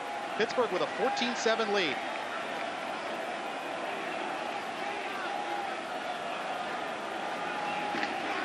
Give to the fullback, Schneider.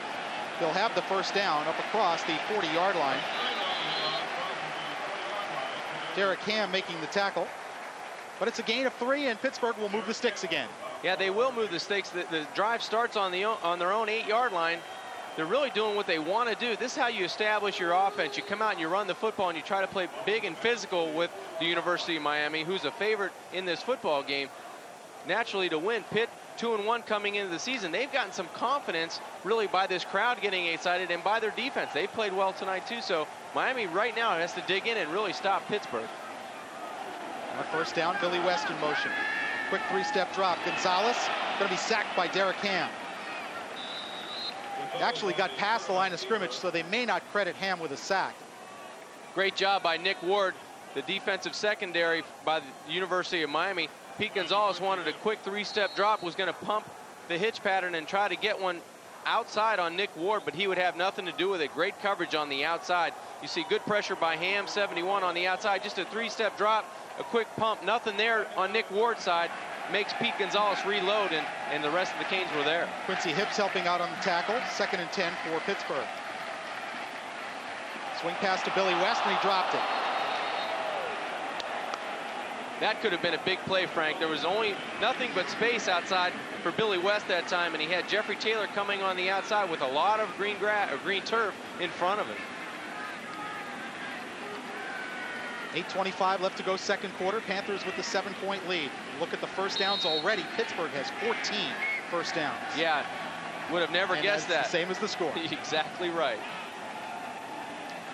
Well, we knew Miami's defense was young. They were going to give up some plays this season. But against a team like Pittsburgh, you expected a little better outing than this, although Pitt has changed their offense radically. Another big 3rd down for Miami. Gonzalez under pressure, had to throw it away. Matt Sweeney came in and put the heat on Pete Gonzalez, and that will force a punt. The offensive line that time for Pittsburgh really cut somebody loose, and that was number 98, Matt Sweeney, the sophomore defensive tackle. You take a look right down at the bottom of your screen. 98 comes free. 77 on the edge. Orlandini doesn't do a good job of holding his ground, and that time Sweeney makes a nice play on 3rd down. Well, Miami sent a couple of linebackers, and that left the man free. Cofield will kick it away under no pressure. High, deep kick. Dwayne Starks at his own 10. Starks looking for a hole, gets it back up to the 18-yard line, and that's where Miami will start on first down. Number 76 with the special teams play, John Marzak, the offensive lineman. As Ryan Clement talks to Rob Chudzinski, the tight end coach, who gets the plays from upstairs, and offensive coordinator Larry Coker, and then relays them to Ryan. I think, Frank, tonight one of the most impressive things you've seen is out of the University of Pittsburgh. Really, they came down and were scored upon early in this football game, and they've really fought back and gotten back into the advantage 14-7. Ryan has to answer the challenge, and the rest of that offense is to come back and put a score to match him at 14s. Edgerrin James, the lone running back. As Miami goes with the double tight end and tight end motion. Counter the other way. James across the 20 to the 21. Philip Clark with the tackle. Pickup of 3. Yeah, that counter play really took a long time to develop. Had that play been a little bit quicker hitter, it would have gained close to 10 yards. You take a look, you see the guard and tackle pulling. Looks like it's going to be a big play, but really the team speed of the University of Pittsburgh that time catching up with Edgerrin James. Call it a gain of 4. It'll bring up 2nd and 6 for Edgerrin James.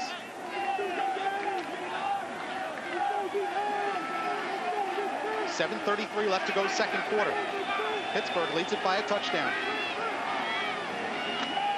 Blitz coming. Ryan Clement is hit, got it out to Edgerrin James, but off his fingertips. And again, Pittsburgh with the blitz.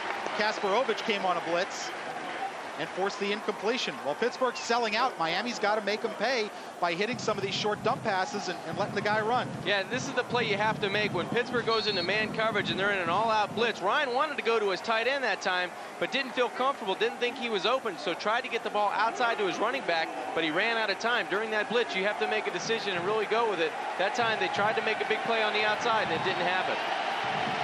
3rd down and 6 for the Hurricanes. Fake draw, max protect, Clement under pressure is sacked. Ernest Coakley got the sack with help from Julian Graham.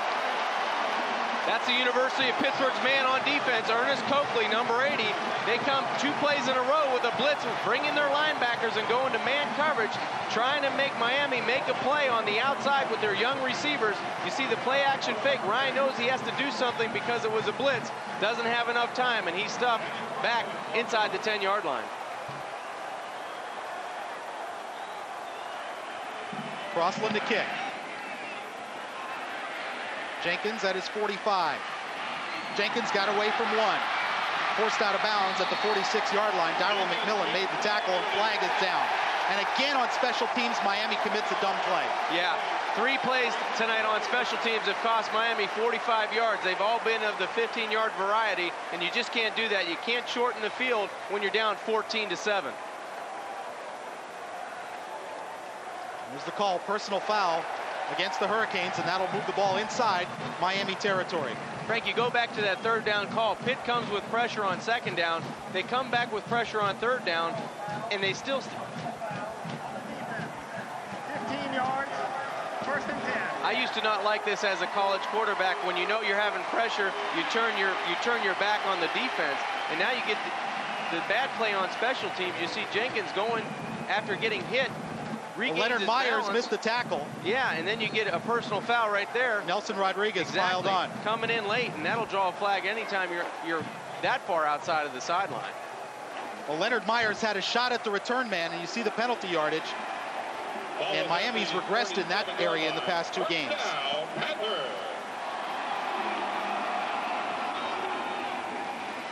Quick 3-step drop. Gonzalez to his tight end. McMullen still on his feet inside the Miami 25-yard line. Matt Sweeney had to run back and make the play. Kirk McMullen only has 2 catches on this season. Now make it 3. Does a nice job. Just really goes down. You take a look at the left-hand side of your screen. 1, 2, 3, 4, 5 steps. Turn around, and I'll play pitch and catch with you. Number 59, Michael Smith, makes Gonzalez play, but hey, but it's a 1st down for Pitt. Now they're inside the 25 at the 23-yard line. Pittsburgh loves the throw on 1st down. They'll do it again. Gonzalez with no pressure. Now the pressure comes, just throws it away. Damian Lewis put the heat on finally. Yeah, finally. The incompletion. Front 4 from the University of Miami, but Pete had a long time to throw that football. He looked left, wanted to get the post corner down on the left-hand side of the football field here. Didn't like what he saw. Then he tried to get the ball up the field to his tight end. Didn't like that. Went outside and decided, hey, I got too much time. I better get rid of the football before I take a shot. 2nd and 10 for the Panthers. 6:08 to go, 2nd quarter.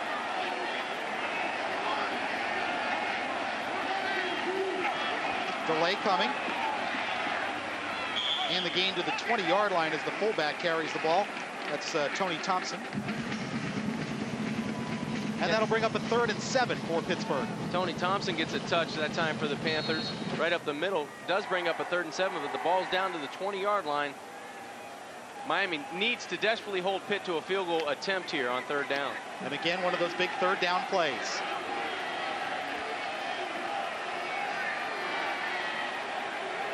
No backs in the backfield as Thompson goes in motion. Gonzalez, quick drop, flips it to Murphy, first down at the Miami 10.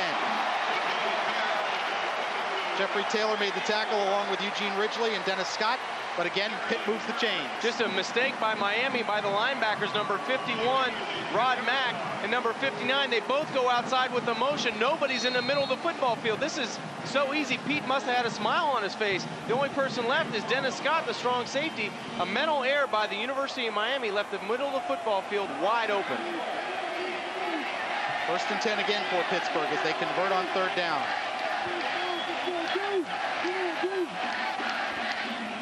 Gonzalez pump fakes, throws it low, intended for Schulters. No passing lane that time for Pete Gonzalez to look through. Tried to stick it underneath Robert Hall and Denny Fortney, but that was a nice job by the front four, the front two on the left-hand side. Robert Hall and Denny Fortney really getting up in the quarterback's face. No room to throw the football. Well, it seems that Pittsburgh's figured out how to pick up Miami's coverages and blitzes a lot better than Miami's figured out Pittsburgh's. Well, they're doing it by formation, Frank. Take a look here. No backs in the backfield. Now they show you a back. They're doing it all tonight on offense. Second down for Pittsburgh. Second and goal. Draw to Schulters.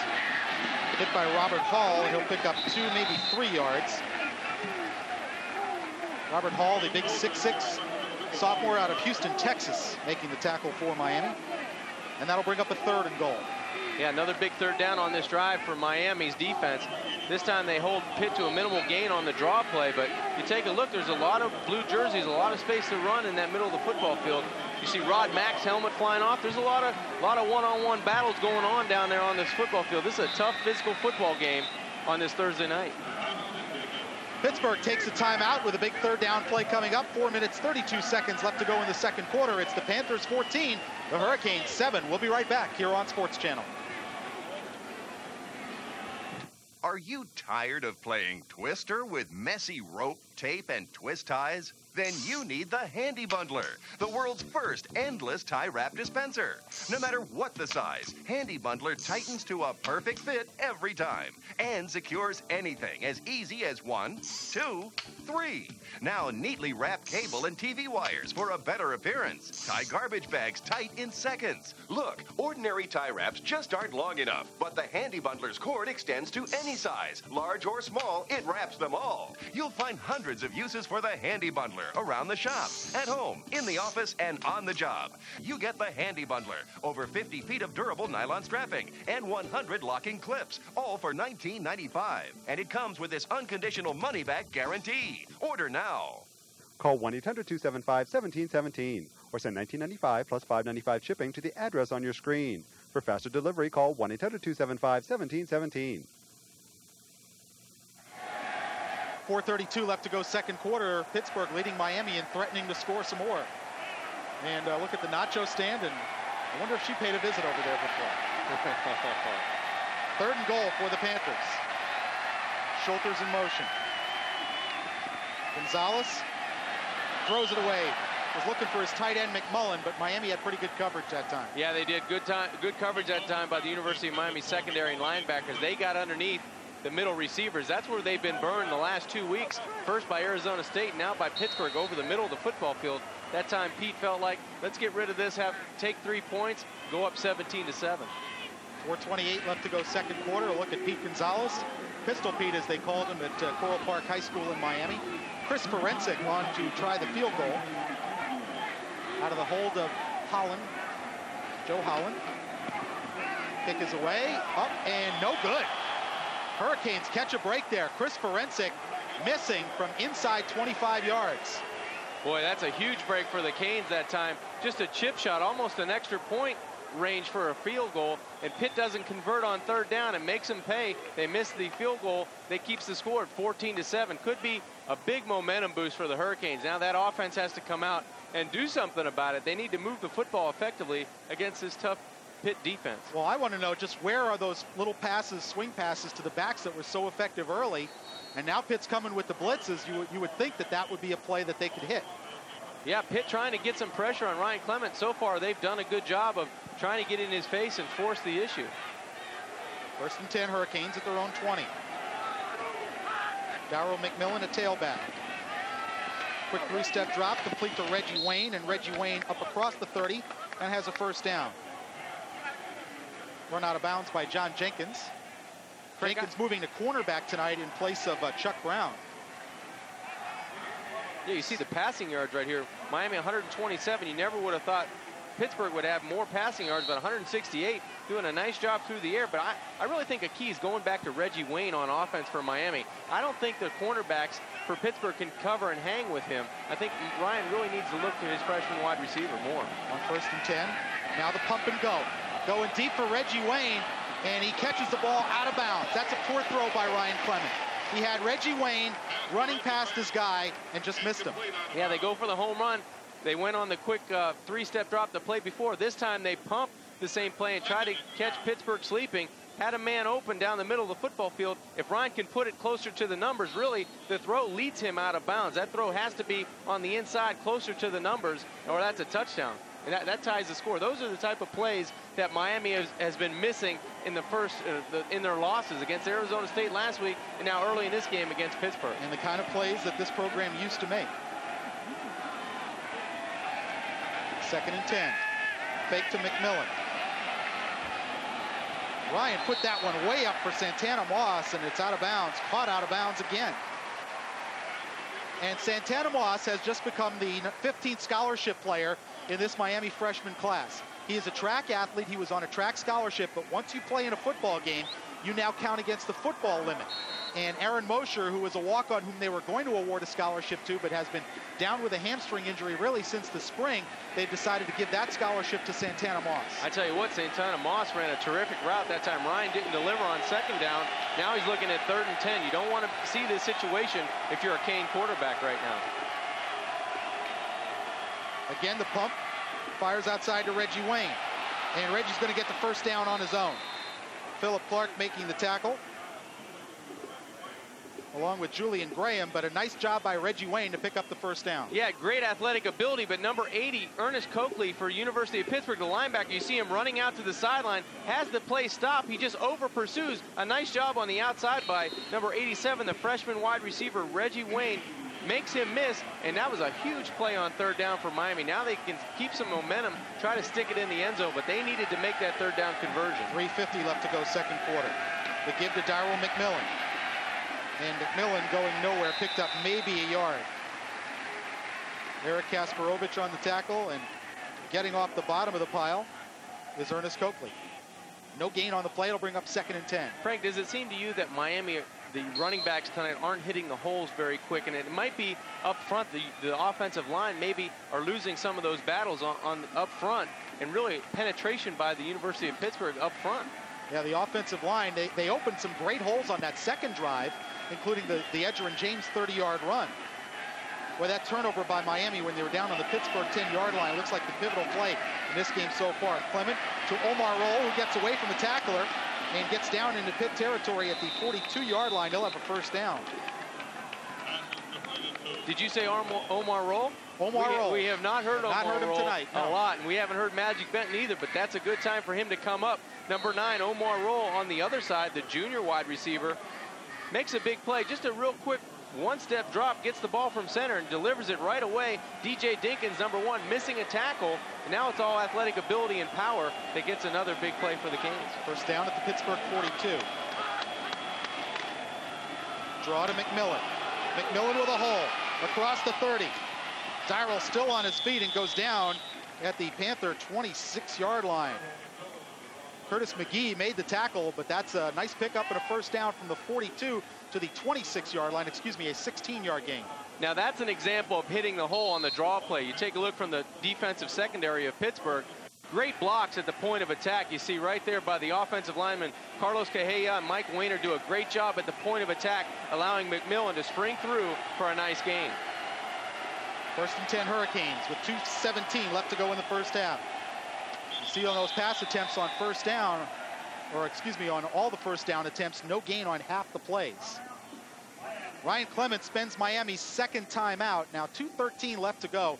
John, it's imperative that Miami push this ball into the end zone. They got it down when it was a 7-6 game to the 10-yard line, and then that huge sack and the fumble.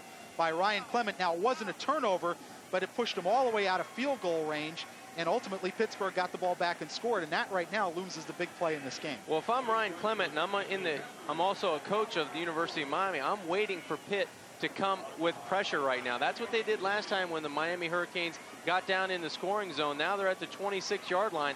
I'm waiting for them to give the offense an opportunity to get one-on-one on the outside. And you take a look at the coaching staff there. They're talking with Ryan and Coach Davis on the sideline. Larry Coker in the middle trying to decide how they want to attack this Pittsburgh defense. And might I add, it's been tough yards tonight. Really, they haven't done anything consistently. The three-step drop has been effective on the outside to Reggie Wayne, but right now you have to look for a big play on the outside. The roar from the crowd you heard, they flashed the Pirates score up on the scoreboard and they were winning. So that's a big story in this town right about now. The Pirates in the thick of a pennant race. Pittsburgh leads at 14-7. A couple of Pete Gonzalez touchdown passes to Terry Murphy and Jake Hofert. Ryan Clement opened the scoring Miami's very first possession, a 57-yard touchdown pass to Carlo Joseph, a little swing pass that Carlo did a great job with and took the ball right down and put Miami up 7-0 quickly, and it looked like, you know, maybe there was a route in progress very early, but Pittsburgh responded extremely well. Yeah, Ryan running back in. He's going to have to hurry up. They started that 25-second clock a little early on him. It's down to 10 right now. 1st and 10 Hurricanes at the Pittsburgh 26. McMillan with the football. Frank Moore met him. And Frank Moore dropped him for a loss, so with help from Eric Kasparovich. You think Frank Moore knew the snap count that time? He was the first man in the backfield for Pittsburgh, and wow, what a hit he put on Dyrell McMillan.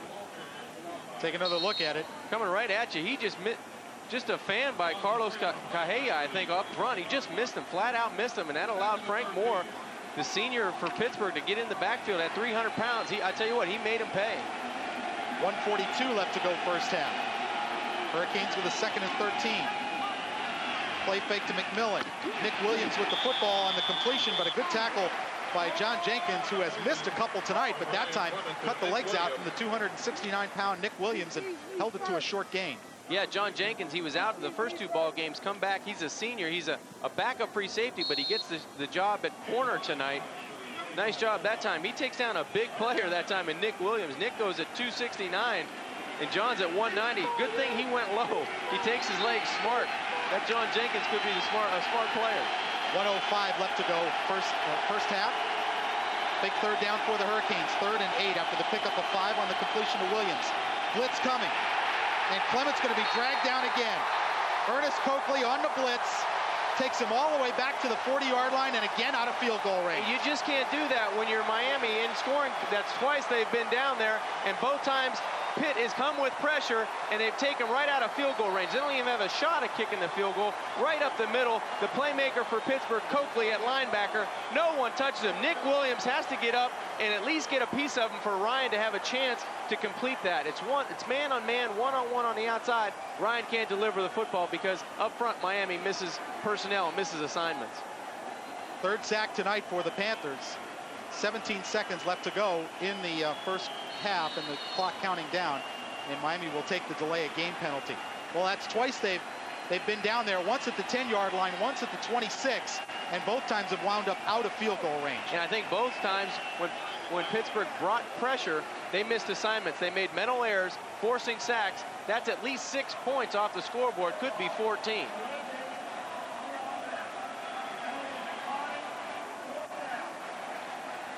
Pittsburgh declines the penalty, and with 12 seconds left to go in the 2nd quarter, Miami will go into their punt formation.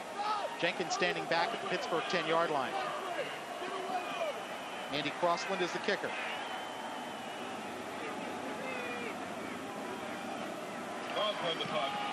Crossland again aiming for the near coffin corner, and he knocked it out, but I don't think he got it inside the 10. He did not.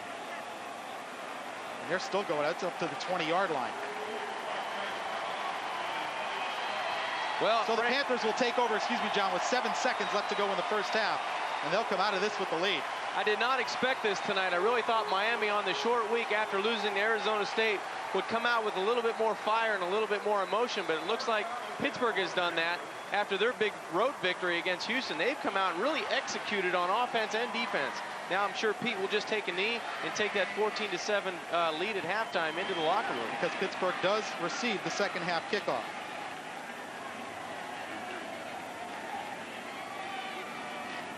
Gonzalez does indeed take a knee. And the first half time will run out. Penalty marker down.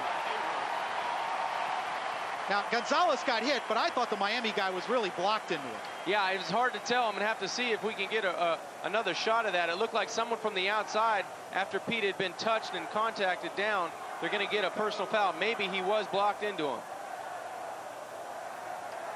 And that is, again, a personal foul on Miami. Third one or fourth one of the first half.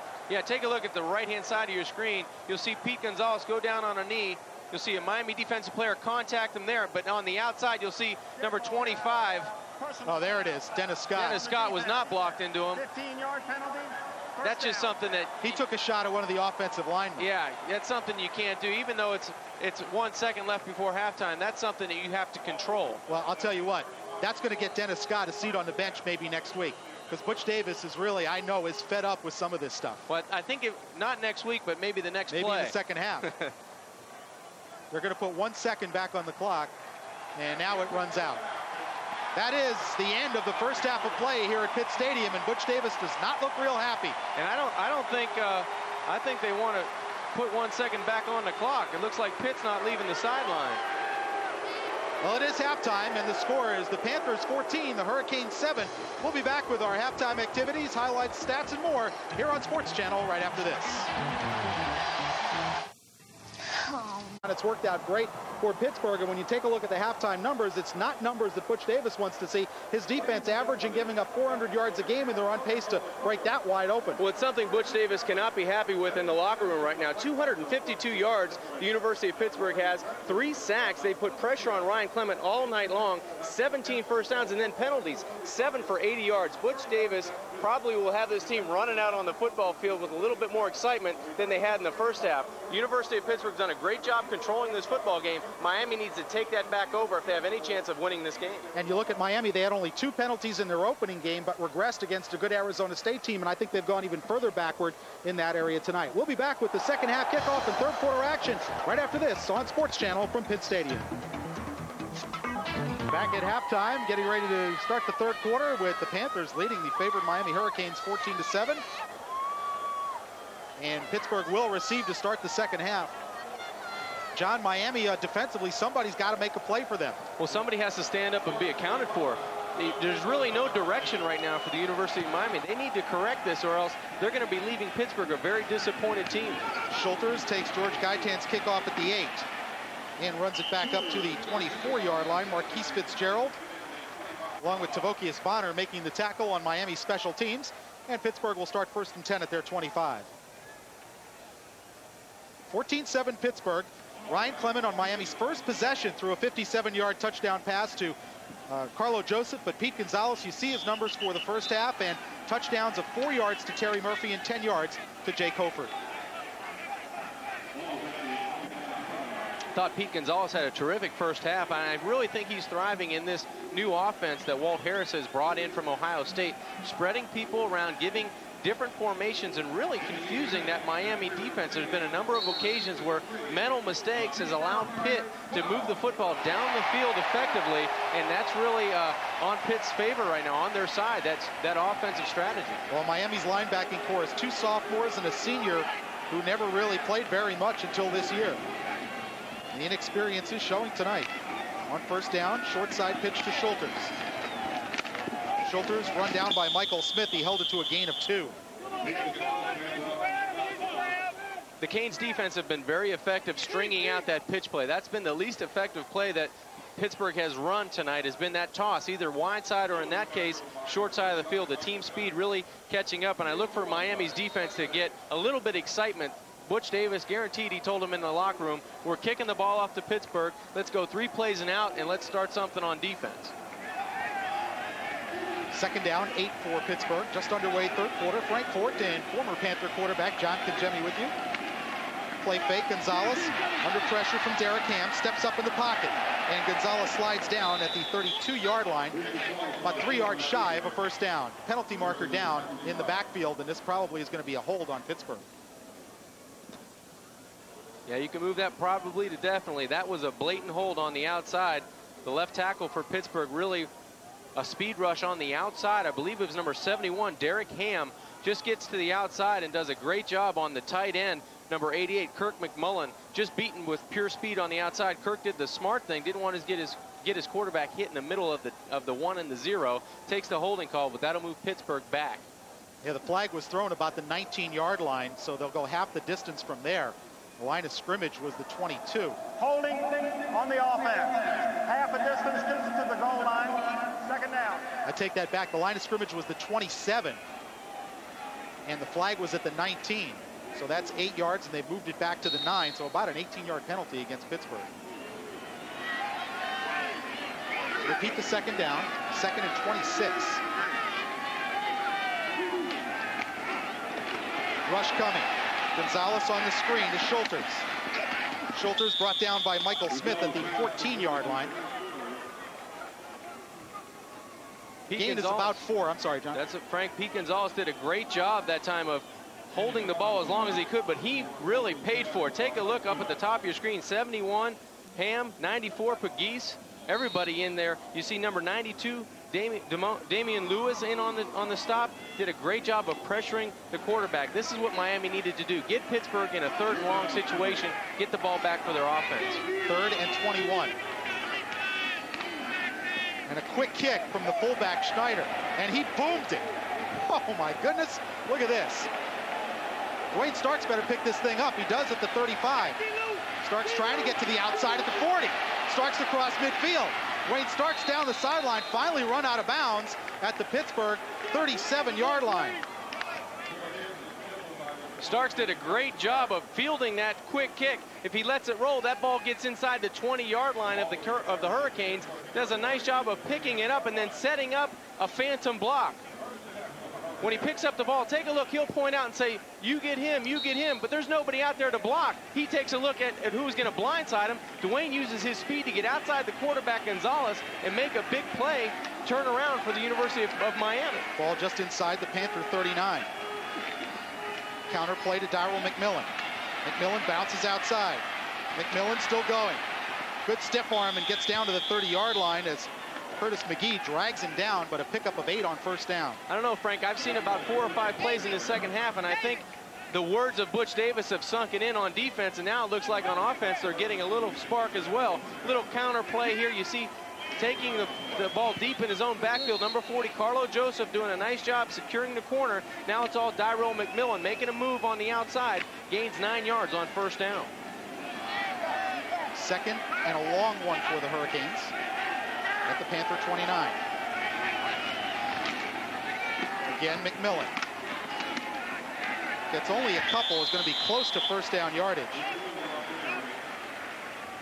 John Jenkins, Philip Clark, Frank Moore all stacking them up there, but I believe he got it past the sticks. McMillan should have enough yardage for the first down, but there wasn't a lot of running room in the middle of that Panther defense. And again, John, it looks like he gets in the hole and he was hesitating. They're looking to break it instead of, you know, Butch Davis says there's going to be plays where you're only going to get 3, 4, or 5. Take it and don't make a negative play out of it. Yeah, don't make a negative play, but you take a look at the line of scrimmage. Miami doing a good job getting a white jersey on a blue jersey, but the Panther defense was very solid in the middle of the football field that time. McMillan did pick up a first down.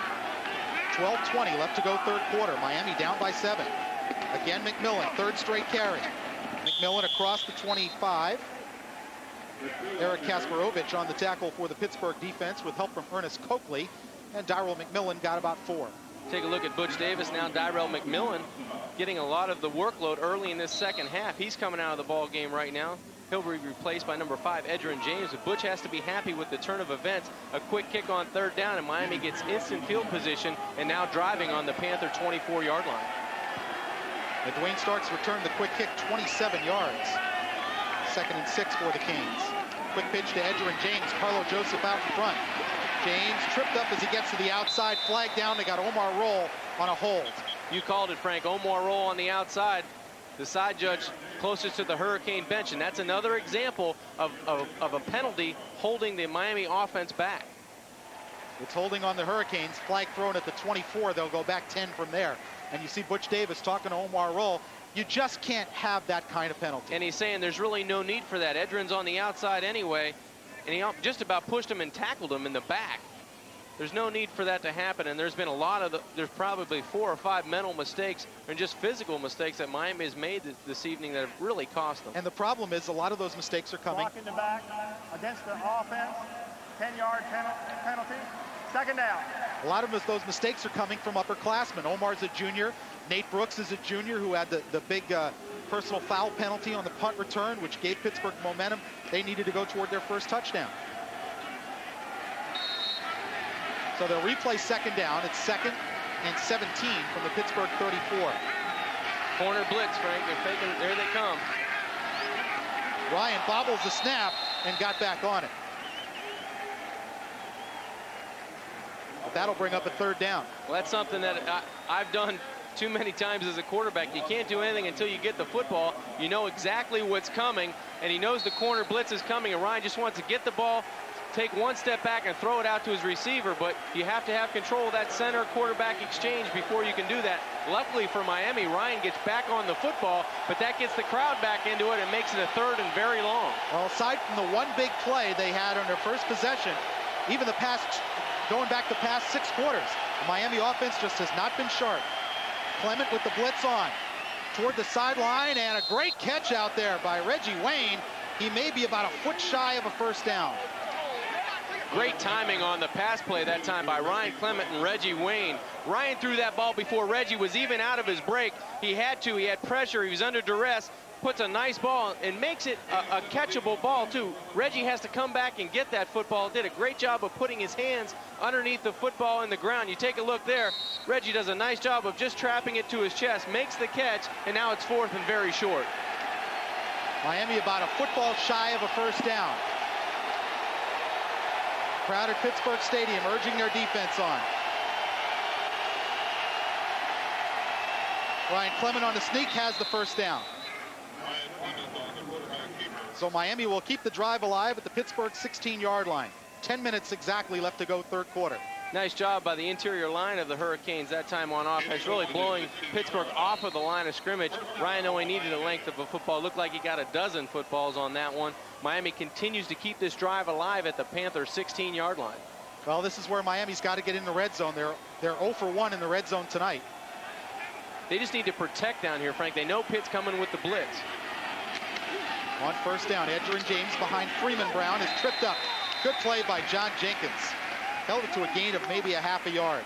Jenkins coming up and run support made the play. Yeah, nice job on the outside. He's the 5th-year senior, number 15, moving from the backup free safety position outside the corner, comes right off of the corner and does a nice job of getting in the backfield of the Canes, really stopping this play before it had a chance to get started. You see up front, you'll be seeing out right there, gets the legs of Edgerrin James and holds it to a minimal gain.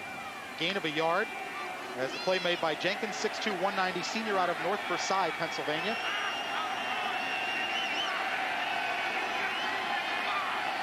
Ryan checking off at the line of scrimmage. Pittsburgh coming on the blitz. Miami picks it up. Throw to the outside, too high for Reggie Wayne. See, that's the play call from the line of scrimmage that Ryan is locked into. He should probably have checked out of that because he knows pressure's coming from the corner. He turns his back on the blitz. You'll see it at the top of your screen. They're coming with a corner blitz. They're coming with pressure from the outside. Ryan has to turn his back on the blitz, then readjust his feet and try to get the ball outside to Reggie Wayne on a 3-yard route. That's not going to happen. 3rd down, 9 for Miami at the 15-yard line. Pittsburgh shows blitz again, and here they come.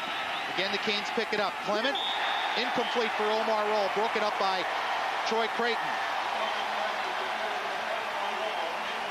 Troy Creighton made a good defensive play. That was a good defensive play. He had one-on-one on either side. It looked like Reggie Wayne up at the top of the screen could have had a quick slant. They went down the field on the other side to Omar Roll, and it was ineffective. You see Ryan going back 5 steps, planning and throwing, tries to stick it on the outside. Omar can't come up with the play. A nice defensive stop by Creighton. Andy Crossland with a 32-yard field goal try out of Jeff Popovich's hold. It's a fake.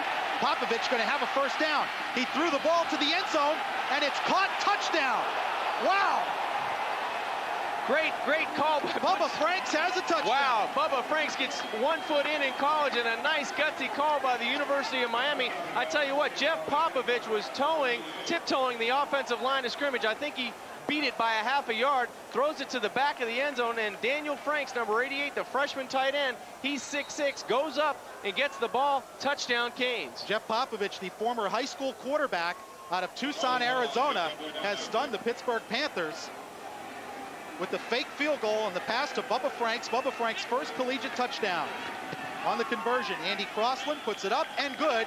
And with 8 minutes and 41 seconds left to go, third quarter, it's Miami 14, Pittsburgh 14. We'll be back on Sports Channel after this. That thunder you hear?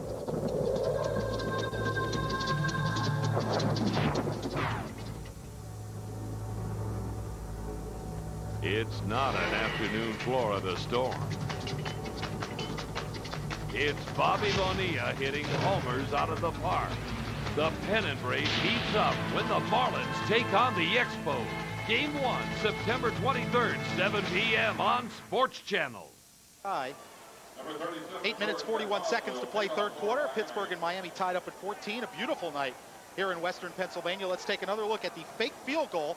And Jeff Popovich will throw it to Bubba Franks, the big redshirt freshman tight end. Yeah, just gives it, puts it up in the back of the end zone, and Bubba goes up, gets 1 foot in, and that's all you need in college football. Great call by Butch Davis. Has to be just so excited. Look at Butch goes up.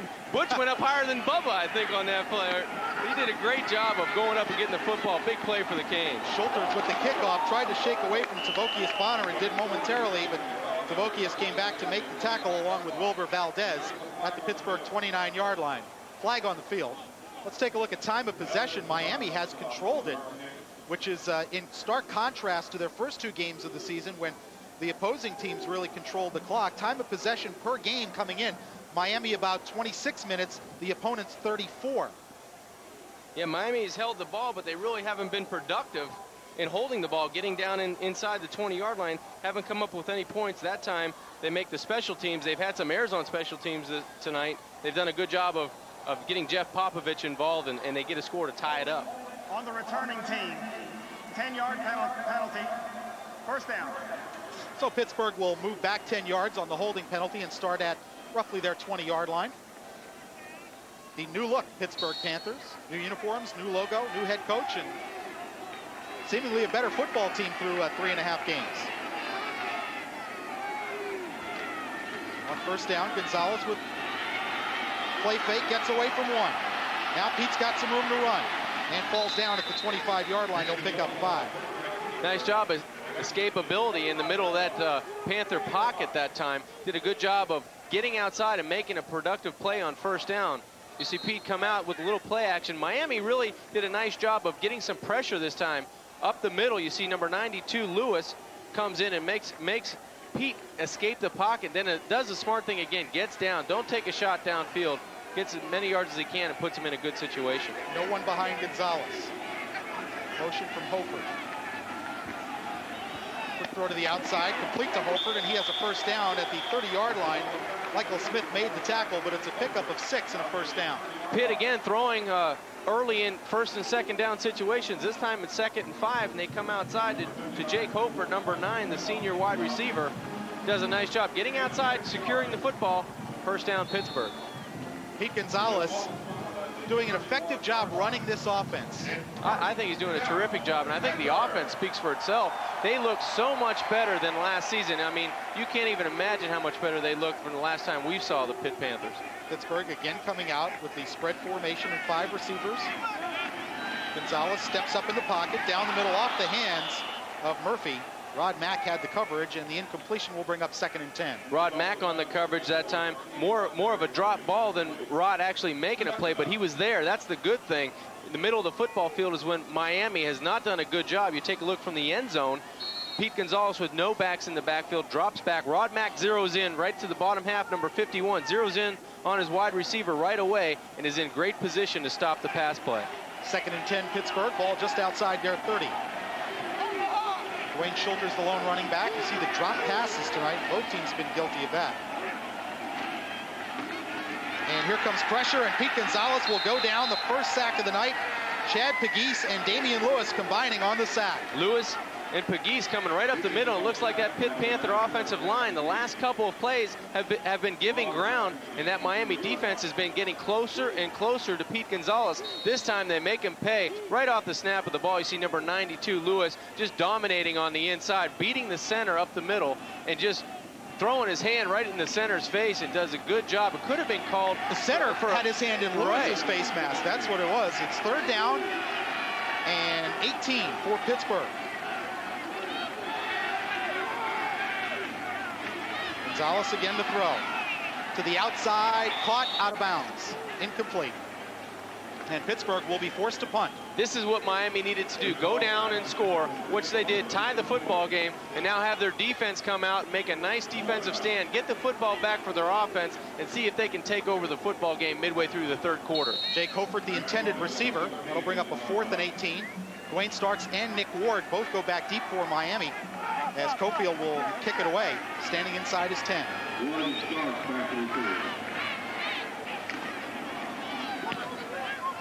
Hofert's kick. Nick Ward called a fair catch at the Miami 47-yard line. That's where the Canes will take over, 1st and 10, with 6 minutes and 26 seconds left to go, 3rd quarter here at Pitt Stadium. It's the Hurricanes 14, the Panthers 14. We'll be right back on Sports Channel in a moment. And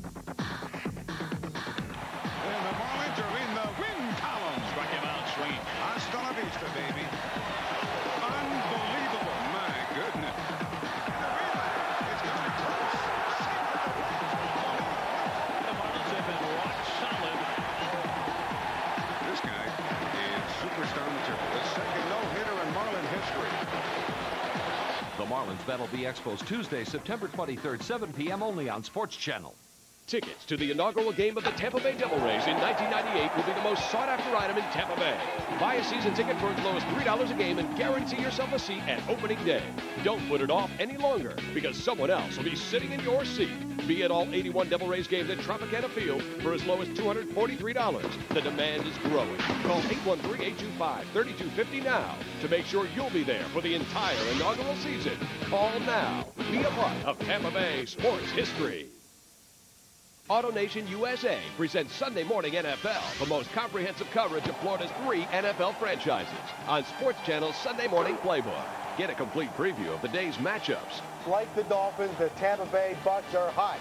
Really hot. What does Buffalo have to do to beat Miami? Jacksonville in the driver's seat for the playoffs. To AutoNation USA presents Sunday Morning NFL on Sports Channel every Sunday at 10 a.m. Sports Channel is 100% pure Florida sports.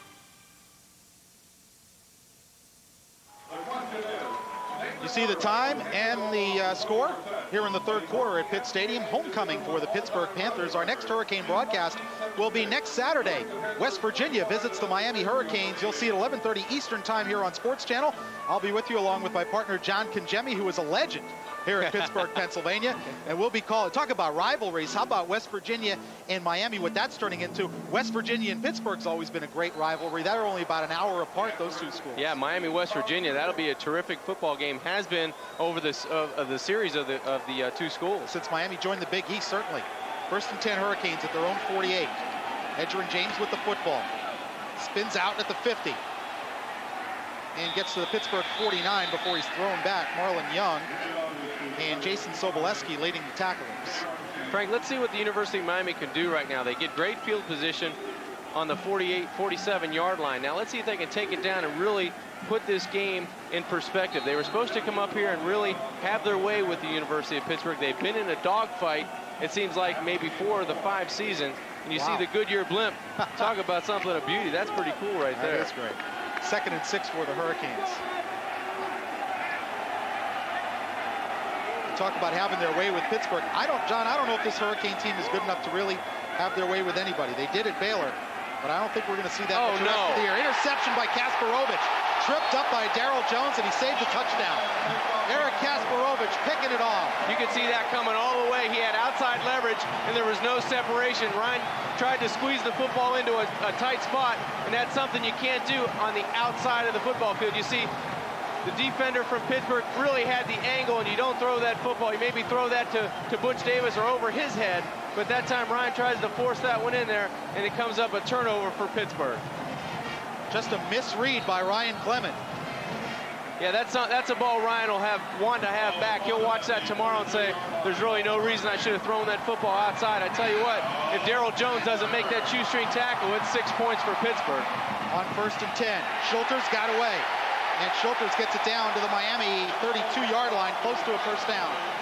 This is exactly what Miami didn't want to do. They're back into the football game 14-all. They get great field position, and they turn the football over. Now Pittsburgh has terrific field position, moving on Miami inside to the 35-yard line. It is a first down. 5:26 left to go, third quarter. At the Miami 32. Schneider, the fullback, met by Pegues and Denny Fortney.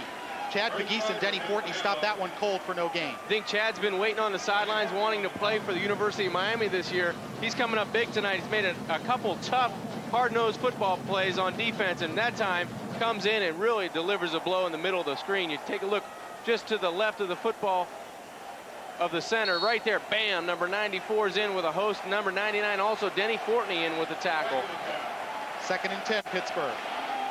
Ball still at the Miami 32. Gonzalez, quick drop. Throws complete to Agel. Agel gets away. Agel inside the Miami 20 and inside the 15-yard line. Lost the ball, but I believe they'll say he was down. Pitt got it back anyway. Yeah, nice play that time by Pittsburgh, and outside they go to angle number 3. You see him right there, does a nice play of getting out of the tackle of Dan Morgan, number 44. Just a simple 3-step drop. Pete Gonzalez goes back, 1, 2, 3, plants, takes a look down outside, delivers a strike, and then watch the move right here. Goes through the arm tackle of Dan Morgan. Dan needs to make that tackle on to 30. He misses, and that gains another 5 to 15 yards for the University of Pittsburgh. Should have been about a 4-yard gain. Instead, it's 16 on first down. Gonzalez to the corner of the end zone. Caught. No, out of bounds. They say he was juggling it. And in fact, Nick Ward actually had the football at the end. Murphy, the intended receiver. Yeah, it looked like Nick Ward comes up with the ball at the end of the play. Terry Murphy on a corner route. Looked like a great throw by Pete Gonzalez. We'll get the end zone look at it here. Pete throws it where his receiver can catch the football. Should be 6 points. Just a perfect throw, but it's bobbled. He didn't have that. And no, that was a great call. Nick didn't have possession either. No, he just actually bobbled the football and missed it. No one had possession inside of the end zone. You can't see it from that angle. The ball's on his shoulder. Was a much better angle. The ball was on his shoulder, going out of his control. 2nd and 10 for the Panthers. Gonzalez again will put it up. Now rolling out. Gonzalez fires complete to Holford. He dropped it, and they're going to call it incomplete.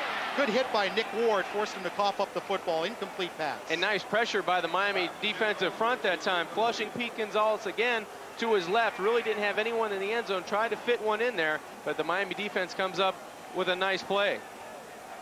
Take a look at the pressure, Frank. Finally, they're getting pressure with the up front people. They don't have to bring linebackers right now. Gonzalez rolling out to his left-hand side, sees Holford, tries to get the football in there. I'm not sure if he had control of that or not, but that was a good hit by number 3, Nick Ward. Well, big third down here. 3rd and 10 from the Miami 14. 3:59 left to go, third quarter.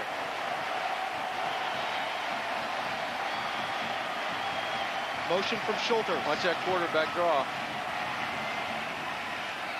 There's the throw out to Schulters, and Dan Morgan makes a great defensive play.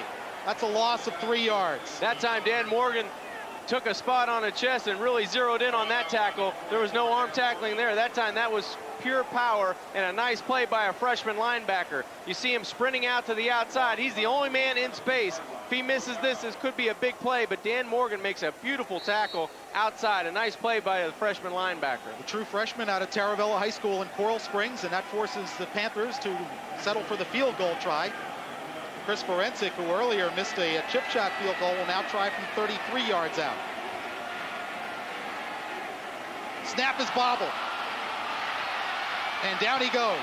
Oh, he's down. His knees were down. Dan Morgan made the play. His knees were down, and that's what the referee is saying. Well, unlike last week when we had a call where the quarterback's knees were down and the running back was still 2 yards away, this time the official, Hal Prius, makes the correct call. Dan Morgan had the knees of the holder down, and Miami will take over 1st and 10 at their 24. They dodge a bullet. Yeah, unfortunately for the University of Pittsburgh, looked like a good snap, just a poor execution of the hold.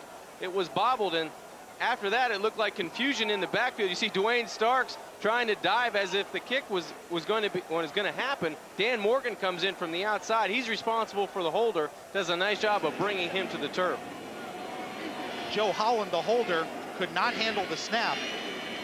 And so again, Miami, their defense stiffens. The big play by Dan Morgan on 3rd down, and that's what Butch Davis and his defensive coaches were preaching about. You look on Thursday nights, the last 1991, the big win over Houston at the Orange Bowl, had a very memorable game. And last year, a 33-0 shutout over Rutgers. Right now, the Canes are life and death with the Pittsburgh Panthers, as they were 2 years ago at this very stadium. That's right, 14-14. And in the brief history that Miami has played Pitt, the last couple of years, besides last season, they've had some good contests. And up here, I believe, in 1995, it was a 1-point game, a 17-16 game with the University of Miami. 17-16 was indeed the score. Miami pulled that out with a Danielle Ferguson touchdown run, and then a pick by Ray Lewis at the end of the game in Miami territory that preserved the victory. 3:09 left to go, 3rd quarter. Miami and Pittsburgh tied at 14. A Ryan Clement touchdown pass to Carlo Joseph opened the scoring. Pete Gonzalez then threw 1st quarter touchdown pass to Terry Murphy, a 2nd quarter touchdown pass to Jake Hofert, and here in the 3rd quarter, Jeff Popovich on a fake field goal, a 15-yard touchdown pass to Daniel Bubba Franks, the big tight end, the freshman. Sunday morning NFL. Kick off your Sunday mornings with the state's most comprehensive pregame show. AutoNation USA presents Sunday Morning NFL. Join the team on Sports Channel every Sunday from 10 to 11:30. We'll get you inside the huddle of the Bucks, the Jaguars, and the Dolphins. And the ball comes loose on the carry by Daryl McMillan, and they say he was down. Yeah, they're saying he's down. And says he was down. Pitt Panthers coming out of the pile with the football, but as you said, Frank, the officials called McMillan down by contact with the ground. And that's to the displeasure of the crowd, naturally. But Miami coming out after forcing the turnover on downs on the bad hold. Come right back with Daryl McMillan going off left tackle. You see him there. Had a little bit of daylight trying to get the tight end Chris Jones out of his way. The ball, I don't know. I don't know about that. It might have been stripped out. That looks like a fumble to me. Yeah, it does to me too, Frank. McMillan and Carlo Joseph are the running backs. Pitch to McMillan. Cuts inside and dragged down by Philip Clark, who's had a terrific game at middle linebacker. Both defenses have been doing a terrific job on that toss sweep, either side, to the short side of the field, or that time you see to the wide side. Phil Clark, the linebacker out of Miami, Florida, doing a nice job getting penetration. It looked like there's a Panther down on the field, but a replay now, you see Daryl McMillan trying to cut back and make something happen because there's no room to the outside to run the football. In between the tackles, there's some room, but 95 is the main reason. Phil Clark getting outside leverage on McMillan. Julian Graham is the Pittsburgh Panther who is injured on the field at the 35-yard line of Miami. And the Pittsburgh training staff working with him. Yeah, Carlos Calles came out and just had a cutoff block, and he didn't get Clark. And Clark just shoveled into the hole and made the tackle. Philip Clark, actually, it was a 45-0 game last year, but he made some impressive plays. When Pittsburgh did make a play, it was usually Phil Clark out of South Miami High School. And you know he's jacked up about this game. Yeah, him and Gonzalez both from the Miami area. So those guys really playing integral parts in the offense and defense of the Pitt Panthers. Loss of 1. 2nd and 11 for Miami. We give to McMillan. Gets away. McMillan, now he loses the football. Picked up by Jenkins at the 30. And Ryan Clement knocks him down at the 23. The back-to-back turnovers by the Hurricanes. Dude, you just can't do that on offense. You can't turn the football over, and Miami's been doing that back-to-back, as you said, Frank. First an interception by Clement. Now Daryl McMillan running hard, just gets a helmet right on the football. There's nothing you can do about this. It's just aggressive defense by the Pittsburgh Panthers. You see right here, they're a helmet right on the football. Just a terrific tackle, and then Jenkins, number 15, picks it up. Ryan Clement saves a touchdown, but Pitt gets great field position at the 24-yard line. Now, Butch Davis has got to be at his wit's end. What is wrong with this offense? First down, Pittsburgh. Schulters and Schneider, the running backs behind Pete Gonzalez. Schulters on the delay. Schulters through a big hole. Rod Mack makes the tackle, but not before Schulters picked up 7.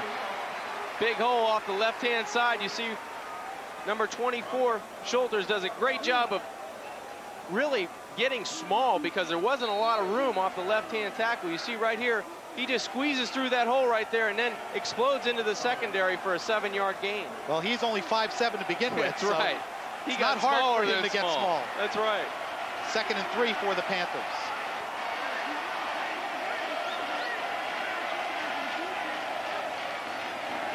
Again, the delay to Schulters. Quincy Hips got a piece in the backfield, and then Derek Ham makes the tackle, maybe just shy of a first down. Miami defense really needs to limit Pittsburgh to a field goal opportunity. They cannot allow them to get into the end zone with the difficulties that Miami's offense has had really driving the football and staying away from either penalties, turnovers, or just mental mistakes. They have to limit Pittsburgh to an opportunity here on 3rd down that they can just hold them to a field goal chance. 43 seconds left to go 3rd quarter. We're tied at 14. 3rd and 1 for the Panthers. And Pete Gonzalez wants a timeout. Well, John, coming into the ball game, Miami had only had 1 turnover. That was an interception late against Arizona State, really kind of an insignificant ball Ryan Clement just threw up, hopefully, toward the end zone. But tonight, they had the big fumble that they eventually got back when they were down at the Pittsburgh 10-yard line, but the one that took them all the way out of field goal range. And now 2 turnovers in their own territory here in the 3rd quarter after they had tied the game at 14, and it's stolen the momentum right back away from them. Anytime they've gotten anything going, it seems like they've hurt themselves more than Pittsburgh has. They've turned the football over. They've thrown it in a bad spot. They've really not got anything to really brag about or beat their chest about. They haven't gotten any momentum together. The defense will make a couple plays, then they'll let a big play go. And it's really, when they look at the tapes, they can blame no one but themselves. Pittsburgh's playing a good, aggressive game, both offensively with their schemes and defensively just by being aggressive. But Butch Davis's main concern is, how can we not stop ourselves? That's been the thing that's really killing him right now, is how can we not turn the football over when we force a turnover? How can we stop Pitt when they take it 80 yards? I said earlier this week, this team right now is a team that has very little margin for error, because obviously the talent level isn't what it was 5, 6, 7, 8 years ago. One, because of scholarship restrictions, that's part of it. And the other thing is injuries. They have a very little margin for error, and they're making the kind of mental mistakes that they just can't afford. On 3rd and 1, Gonzalez sneaks and should have the first down. You're right. Now, it's one thing not to have the talent level. It's another thing when guys make repeated mental mistakes. Well, this is a team that maybe doesn't have the talent that Miami is used to having, but they still have good athletes, and they still have enough players that they should be playing at a higher level than what they're doing right now. And there's really, you take a look at the sideline right now, there's not a whole lot of excitement on that Miami Hurricane sideline. It's due to guys like Pete Gonzalez and that tough Pittsburgh defense tonight. They're playing very hard, and they're not quitting on Miami. First down with 19 seconds and the clock moving here in the 3rd quarter. 1st and 10 from the Miami 13. Pitt will again throw it on 1st down. Pass too low for Schulters, right over the middle. Boy, and he's lucky he underthrew that, because number 58, Jeffrey Taylor, was in a trail technique. If Pete puts that on the money to Dwayne Schulters, he could get down close to the goal line, may possibly even got into the end zone. 5 seconds remaining here in the 3rd quarter. Jeffrey Taylor playing with a broken finger, and really he has to. Miami really doesn't have much at strong side linebacker other than Jeffrey Taylor. Yeah, there's not a lot of depth at linebacker. You see Dan Morgan in at the outside position, but Jeffrey Taylor right now has to play big, has to come up with a couple big plays to keep this Panther offense out of the end zone. 2nd and 10. Gonzalez stepping up. Now he's going to run, and he is going to score. Pete Gonzalez with a 13-yard touchdown run as time expires here in the 3rd quarter. I think Pete Gonzalez was listening to the crowd that time. It seemed like about 40,000 people at the same time wanted Pete Gonzalez to run the football. He gets into the end zone for Pittsburgh, and he makes it 20-14 Panthers. Pittsburgh started with a short field at the Miami 23-yard line after the Darrell McMillan fumble, and Pete Gonzalez takes it 13 yards on the scramble. Yeah, something Miami couldn't afford. Let Pitt in back into this football game and take the lead at the end, the last play of the 3rd quarter. Chris Forensic will attempt the extra point, and he puts it through. And the Panthers, at the end of 3 periods of play here at Pitt Stadium, have jumped back on top of the Hurricanes. At the end of 3, your score, Pittsburgh 21, Miami 14. We'll be back with the 4th quarter on Sports Channel after this.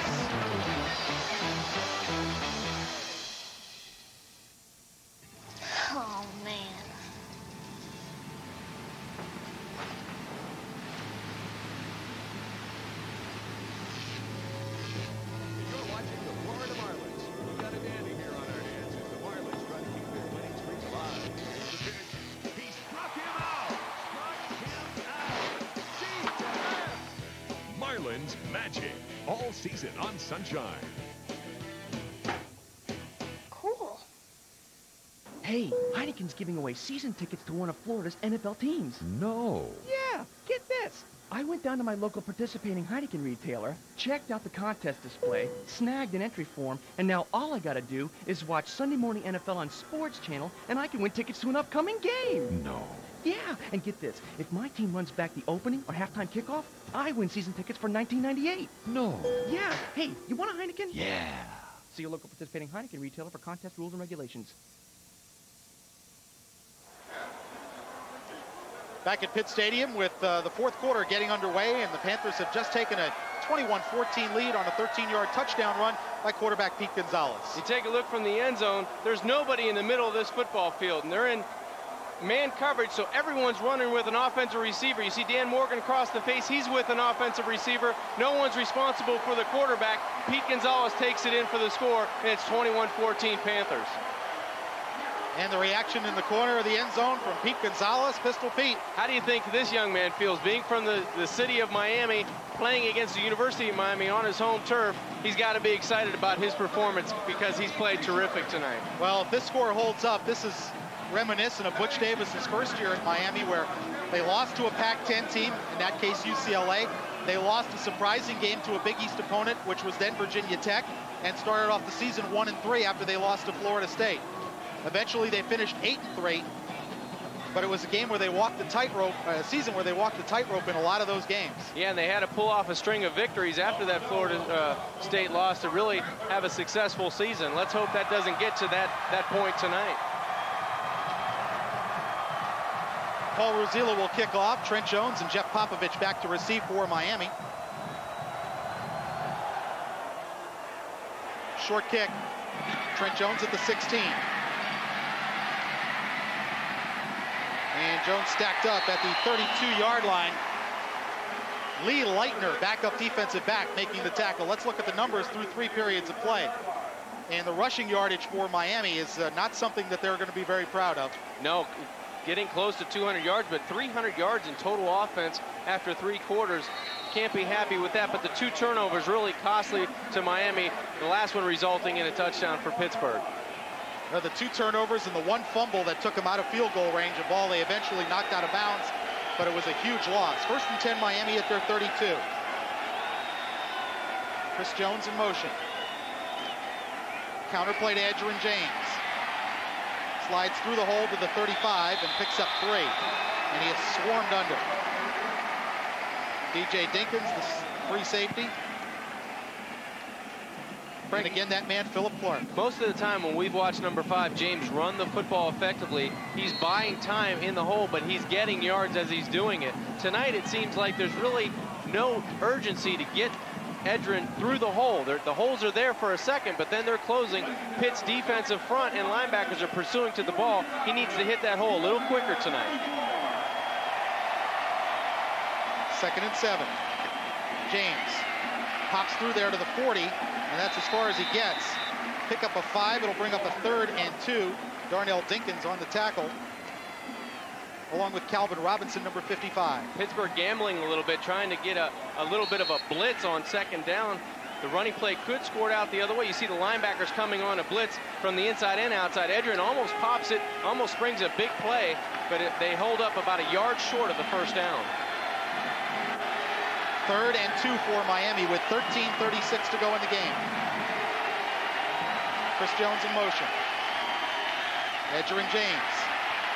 And he's going to be close to the 1st down. Philip Clark with the tackle. This is going to be real close. I think the near side linesman gave him a good spot. It looks like a 1st down. They may bring in the change, though. Probably will measure it. And they will. John, I'll tell you what, last game and this game, the 7 quarters that Miami has played, it's pretty obvious how much they miss Richard Mercier. Yeah, they definitely miss him up front, but I think they just really can't get any momentum. They can't put maybe 5 or 6 successful plays together on offense. They're either shooting themselves in the foot by dropping a ball or turning it over. You see the first down there by the Hurricanes by a good length of the football. But Frank, they really have not put any momentum together on offense.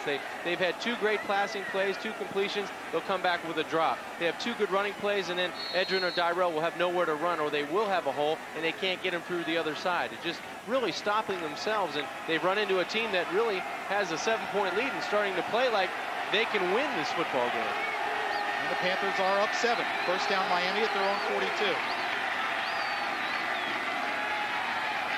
Clement with time. Across the middle, off the hands of Reggie Wayne. Ball was high, but that's a play you have to make. You have to come down with a couple of those, and Reggie's a freshman, and he's going to make a lot of those plays throughout his career, but he needs to make them tonight, and that's where Ryan's going, trying to push the ball down the field. I look for them to try to do that again. There was a lot of blue shirts underneath that coverage. I look for Ryan to maybe dump that ball off and maybe not get it all with one shot, but get it gradually. 12:59 to play, fourth quarter. Miami trails it by 7. They're at their own 42-yard line with a 2nd and 10. Edgerrin James and Nick Williams in the backfield. Quick drop. Ryan to the outside, complete to Santana Moss, who takes a big hit, but does pick up 9 yards. Trey Creighton made the hit on Santana Moss, who picks up his first collegiate catch, the true freshman out of Carroll City. Ryan Clement made that play happen because he bought time. Santana Moss, number 48 on the outside, running the out pattern, really was not open. Ryan had to run and pressure the corner to get the football outside, and that was a nice pass play, a nice catch by Santana Moss, but a better play by Ryan Clement. 3rd and a half a yard for Miami.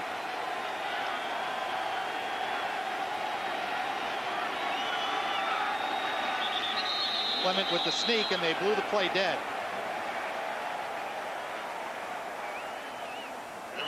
Penalty flags all over the place.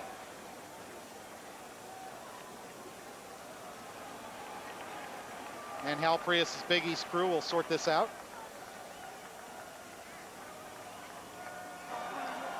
Dead ball foul.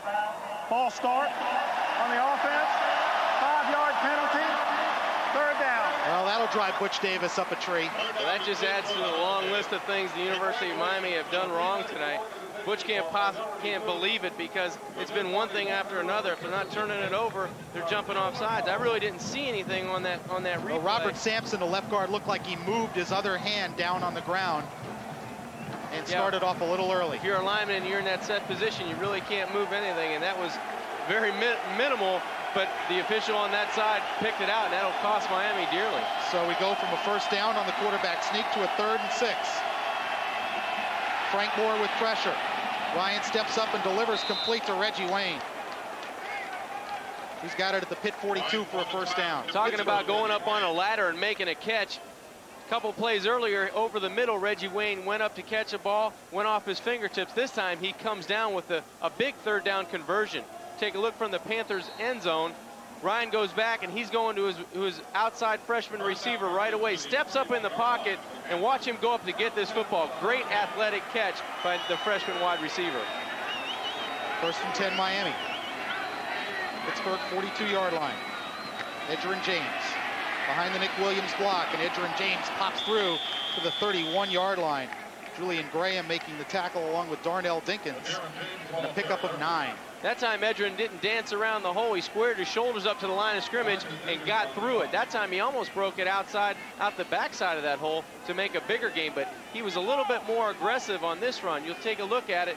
You see Cajeas pulling out, and the lead block of number 30, Nick Williams. Right here, he squares his shoulder up and really fights for yardage, and that's what he hasn't done earlier through 3 quarters of this football game. And they're going to measure for a first down. 11 minutes, 37 seconds left to go in the 4th quarter. Frank Fort and John Kajemi with you on Sports Channel. As the Pittsburgh Panthers, with a tremendous performance by quarterback Pete Gonzalez, have a 7-point lead in this game.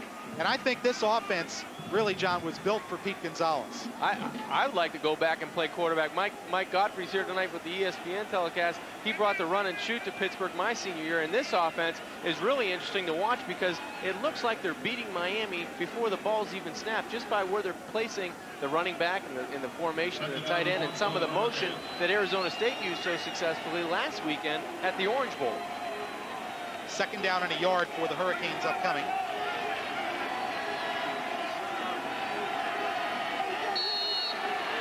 with only one offensive touchdown in the past 7 quarters. Their second one tonight came on a fake field goal and a pass from Jeff Popovich. Ryan going to take a shot on 2nd and 1. And knocked away by Jenkins, flagged down. They say he came over the back of Reggie Wayne. Oh, he went through the back of Reggie Wayne, and that was obvious. Just trying to have a good timing and trying to bat that ball down. John Jenkins from the cornerback position draws the penalty. Definitely defensive pass interference. Let's take another look at the end of the play. Yeah, just trying to go well, he got over the left hand hooked around the helmet. Yeah, that's where the call came. He made contact as well, Frank, and that's one thing the Pittsburgh Panthers have stayed away from, is really hurting themselves. That's the first time they've really done that deep in their own end. Miami gets now a fresh set of downs, and they're inside the 20.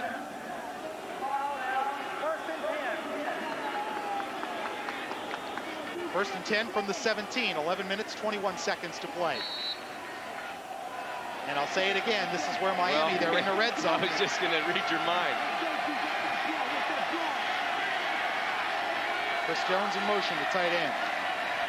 Counter play to James. James doesn't get much. Number 85, Tim Robertson, making the tackle. This is where Miami, that was McGee, the safety, 35. Miami has been so ineffective inside the 20-yard line, and it seems like they haven't been successful on first down when they get into this red zone or inside the 20-yard line. You see initial pressure in the backfield. And really, Miami needs to be more productive on first down and maybe take a shot at the end zone. When was the last time you saw a ball go into the end zone, you know, on a pass play down inside the 20-yard line? Here's Miami's drive so far, but they need to punch it in. Here comes the blitz. Clement gets it away to the outside, but low for Reggie Wayne. And Ryan took a shot. Took a shot from Ernest Coakley, the outside linebacker. Ernest Coakley coming right up the middle on the linebacker blitz, and Ryan did stand in there tall and try to deliver the football, but he took a shot. It looks like Coakley a little bit shaken up on the play. Ryan's a pretty stout quarterback in there. You take a look, Ryan just tried to get the football outside, but was ineffective in doing so. Miami needs to reach the Panthers' 7-yard line to get a first down. 3rd and 10.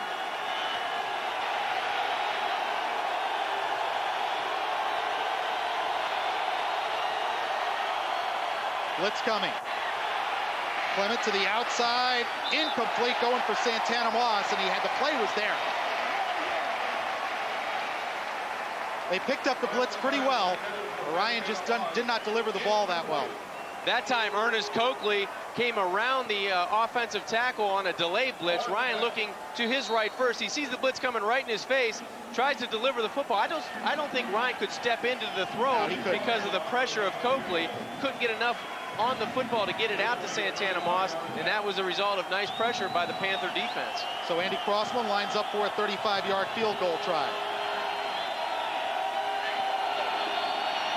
Jeff Popovich puts it down. Crossland's kick is away, and it is good. Andy Crossland converts from 35 yards out. So with 10 minutes and 46 seconds left to go, fourth quarter, Miami has narrowed Pittsburgh's lead to 4. It's the Panthers 21, the Hurricanes 17. We'll be right back on Sports Channel.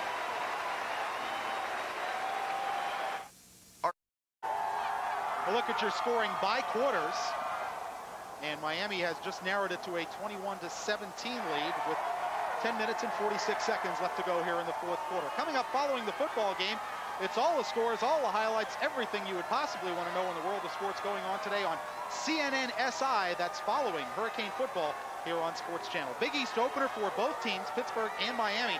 And Butch Davis's team is at a fight all game. They jumped out to a quick 7-0 lead on their very first possession, but the offensive continuity after that really just has not been there. Yeah, they haven't put anything together, and they really need to create a turnover on defense to make it an easy score. Right now on special teams, they have to stay away from the bad penalty, keep pinned back in their own territory, and go 3 plays and out on defense. Kick by Gaitan is short. Schulter's at the 14. Gets away from Nelson Rodriguez, and then is hauled down at the 28-yard line. Tavokius Bonner in on the tackle.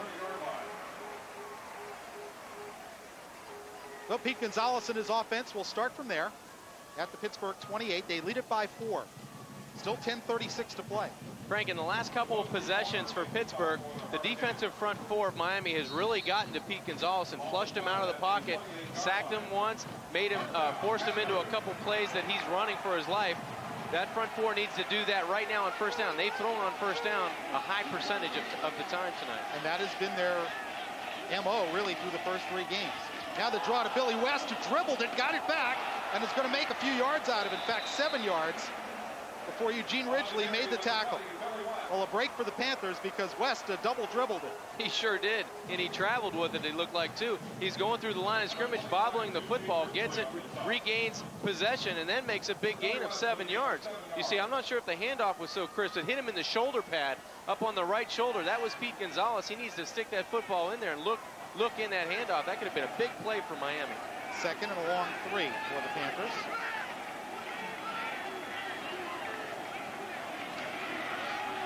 Schulters, and Denny Fortney drags him down about a yard shy of a first down.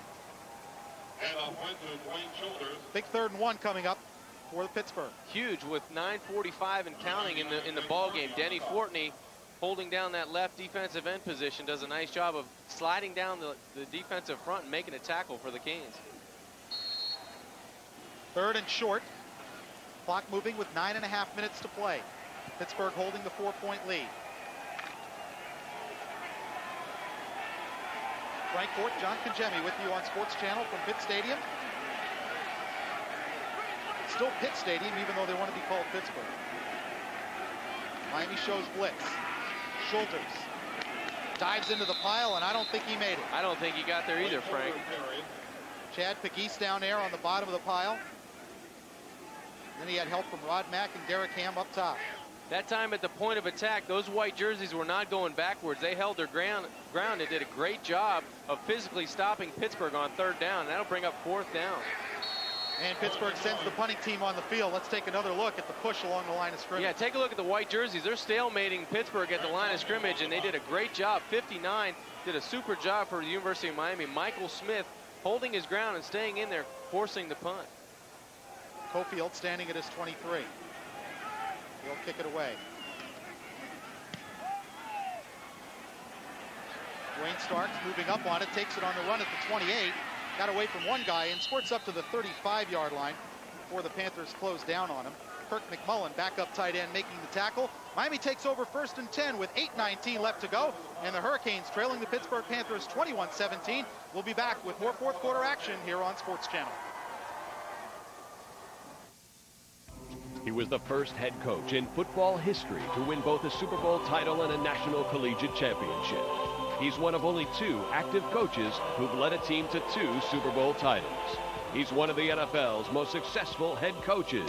He's Jimmy Johnson. And every Sunday morning, the coach of the Miami Dolphins takes the hot seat on the Jimmy Johnson Show. Get into the mind of the master every Sunday at 9:30 a.m. on Sports Channel and at 11:30 a.m. on NBC6. Hey, Marlins fans, Tommy Hutton here. Be a part of the ultimate baseball experience. Ultimate Week, the official fantasy camp of the Florida Marlins. Wear a big league uniform and play ball with Hall of Famers and former All-Stars. You know what? And even guys like me that never made an All-Star team and have no chance of getting into the Hall of Fame. Be a big leaguer for a week at Ultimate Week. Call for a free brochure, 888-522-2824.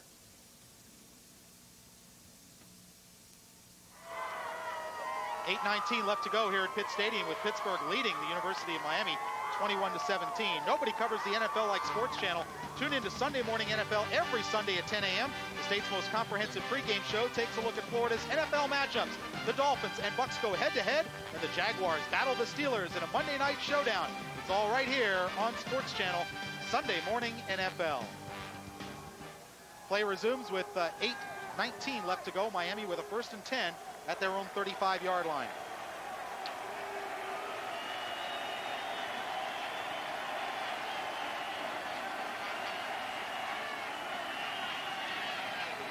Clement throwing on 1st down. Going for the deep ball, and Reggie Wayne, and just out of his reach at the Pittsburgh 25-yard line. John Jenkins in pretty good coverage. Yeah, everyone in good coverage that time. Miami thinking that Pitt was going to blitz. They backed out like Arizona State did much of the time last week. They go for the home run, and it seemed like the Panthers were in a better position to play defense that time or play offense than Miami was. Ryan just trying to give his outside receiver, his freshman Reggie Wayne, a chance to go up and get the football. A little bit of contact. That left hand out there. Yeah, a little bit of contact there, but a no call by the official. It should be stated that Miami has played most of this game with true freshmen at both wide receiver spots. Omar Roll has shared time with Reggie Wayne and Darryl Jones and Santana Moss, the latter three, all true freshmen. On 2nd and 10, Clement to Nick Williams, bobbles, makes the catch, and stays on his feet, but is only going to get about 2 yards. Philip Clark, the middle linebacker out there, they're going to spot him up at the 39 with forward progress. So a gain of 4, but Philip Clark, who's been all over the place tonight, made the tackle. Did a nice job, Clark did, on defense. It looked like that play was going to be more productive when Ryan checked down to Williams in the flat. Looked like Nick was going to be able to catch it the first time, but the bobble allowed the pursuit to come in. And as you said, a nice job by the Panther defense rallying to the football and did a good job of pursuing, forcing a big third down again. 7.5 minutes to play. 3rd and 6 for the Hurricanes. Here comes the all-out blitz. Clement steps up and delivers it too far for Omar Roll. And down on the near side of the field, Reggie Wayne was all by himself. Yeah, Ryan really all-out blitz by Pittsburgh. They brought 8 guys on the third down and really forced Ryan to make a pinpoint pass, and he didn't do it to the far side of the football field. Well, when you have freshman wide receivers in the game and you blitz, and they may not all be on the same page on blitz checkoffs, and Ryan's numbers kind of reflect that. Well, Frank, it's not only that depth sometimes. You know, you have to make a quick adjustment. If the blitz is coming, you may have to shorten your pattern out and get out of it a little quicker. Fair catch signaled by Jenkins. He makes it at the Pittsburgh 32-yard line. Not a great punt by Andy Crossland. In fact, only 38 yards. We have timeout on the field. 7 minutes, 16 seconds to play here at Pitt Stadium. It's Pittsburgh 21, Miami 17. We'll be right back. 7 minutes, 16 seconds left to go at Pitt Stadium. And again, the burden on the Miami defense as the offense can't move the ball. They got a field goal in their previous possession, but this time a 3 and out. And Pete Gonzalez and the Pittsburgh Panthers have the ball at their own 32-yard line. And Miami's defense needs to come up big. No turnovers tonight by Pittsburgh, and that's huge. Oh, that's really big, and that's the key right there. Number 10, Pete Gonzalez. He's really protecting the football, and you take a look at the time of possession. Miami still leading in that category, but trailing by 4 points on the scoreboard. Schulters and Thompson, the running backs behind Gonzalez. And again, they'll throw it on 3rd down. 3-step drop, the completion to Jake Hofert. Dwayne Starks made the tackle, but it's a gain of 12. Yeah, another first down completion by Gonzalez outside to Jake Hofert on the out pattern. Just a nice 5-step drop, steps and fires it outside on the Miami sideline. Wide open is number 9, Jake Hofert. Does a nice job of catching the ball. Dwayne Starks on the tackle for the Canes, but not after a first down. And that clock continues to wind now at 7 minutes and 3 seconds. Butch Davis probably won't have any fingernails left by the end of the evening. First down, Pittsburgh. Play fake. Gonzalez down the middle and overthrows Hofert at the Miami 35-yard line. Nick Ward had the coverage. Terrific coverage by Nick Ward. The sophomore out of Dallas, Texas, does a nice job running stride for stride with Hofert. And again on first down, Pitt goes for the home run. They are not shy about throwing it on first down, and Nick did a great job of positioning himself behind Hofert, forcing Gonzalez to throw a perfect pass. He led him just a little bit too far, but nice coverage on the play. 2nd and 10 for Pittsburgh. We mentioned their pass-run ratio on first down, 32 passes to 11 runs on first down coming into the game. And they've certainly kept that percentage up. Schulters, hit by Rod Mack, and Chad McGeese picked up about 3. It'll bring up a 3rd and 7. Nice play by number 58, Jeffrey Taylor, knifing in from his outside linebacker position, and Rod Mack in the middle doing a nice job of tackling. But Taylor really forced the issue inside, and it brings up a 3rd and 6 for Pittsburgh. Crucial now with the clock winding down. Another look at the play. Yeah, Jeffrey Taylor got his helmet on there, slowed him up, and then help arrived. Big 3rd down play for both teams. Gonzalez steps up in the pocket, and here he goes again. And Gonzalez has a first down at the Miami 43.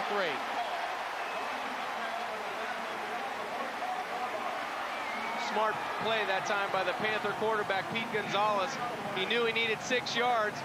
Nobody in the middle of the football field again for the University of Miami, and does a great job of just taking what's there. He tucks the football down, knows he needs about 6 yards. He says, I got it right about now. Let me get into that crouch position. His knee was down, again, outside the 45-yard line, and then he, like, dove forward, and they gave him the good spot at the 43. You see Gonzalez's rushing numbers, and it's hurt Miami.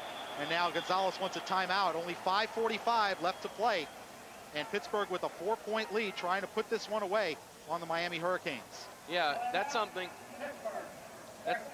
We're going to take a timeout with 5:45 to go. We'll be right back at Pitt Stadium to finish out this fourth quarter and see if the Panthers can hold on to their lead on homecoming. We'll be right back on Sports Channel.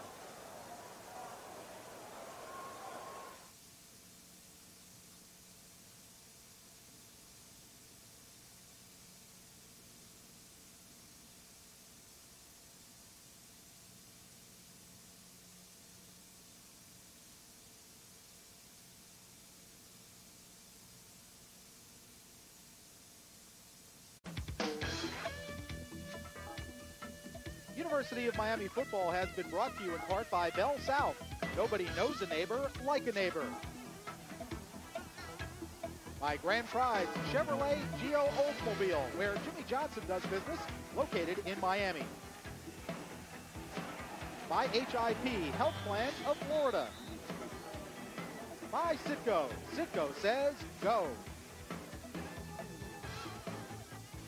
And by Office Depot, taking care of business for companies of every size, everywhere, every day. Back at Pitt Stadium, 5:22 left to play. On first down, Dwayne Schulters picked up about 4 yards to the Miami 39. We'll pick it up 2nd and 6. With 5:15 and the clock moving here in the fourth quarter. Here comes the toss play, Frank. There it is. Called it John Schulters. Runs into Chad McGeese at the Miami 37-yard line. Gene Ridgely and Nick Ward helping out on the tackle. Pickup of only 2.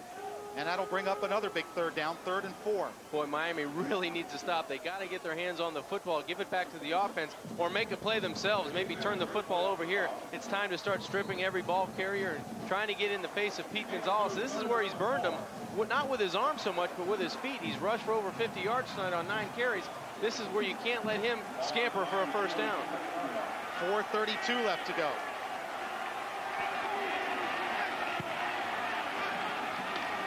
Gonzalez will put it up. Pressure from Derek Ham. He gets away.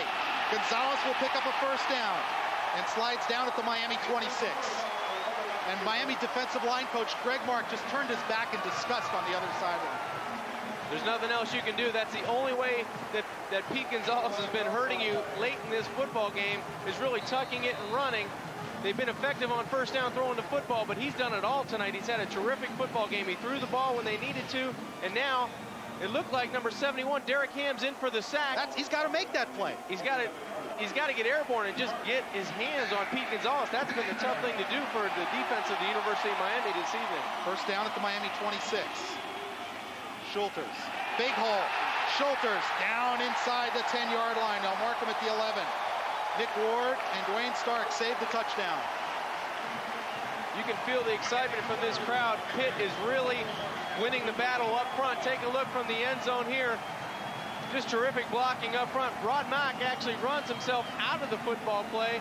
Number 25, Dennis Scott, another arm tackle. And then you have number 3, Nick Ward, and number 23, Dwayne Starks on the stop. But it's at the 10-yard line of the Hurricanes. First and goal for the Panthers.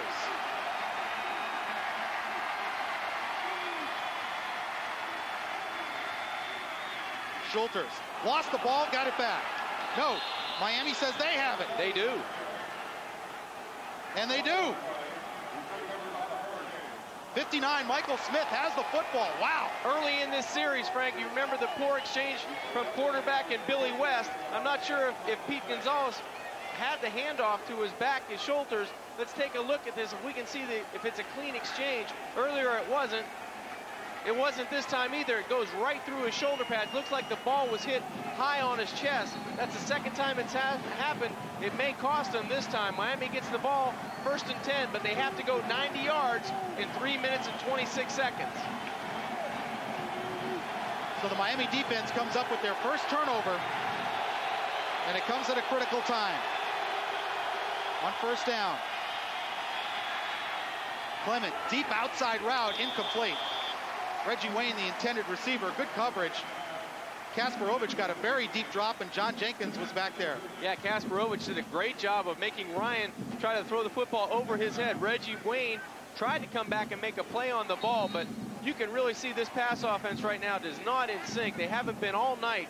Ryan trying to throw it deep out, trying to throw it over the top of the defender. Reggie comes back, goes through his hands, but that just isn't sharp football right now. They're not playing smart football either. Reggie Wayne and Darryl Jones, a couple of true freshmen, are the wide receivers. Clement under some pressure, gets away, delivers the ball to Reggie Wayne. He's got it up at the 22-yard line, hauled down by Curtis McGee, but that's enough for a Miami first down. Nice athletic play by Ryan Clement that time. Felt pressure, looked like Curlin Blaze was blocking down, didn't get back out. He didn't pass off the defensive lineman on the right-hand side of your screen. There's a little bit of a game to the right side. No one came back out. They cut a Panther loose. Ryan eludes him in the backfield, then has enough calm and patience to find a receiver. He finds his freshman receiver, Wayne, for a first down. 3 minutes left to go in the game. Miami down by 4.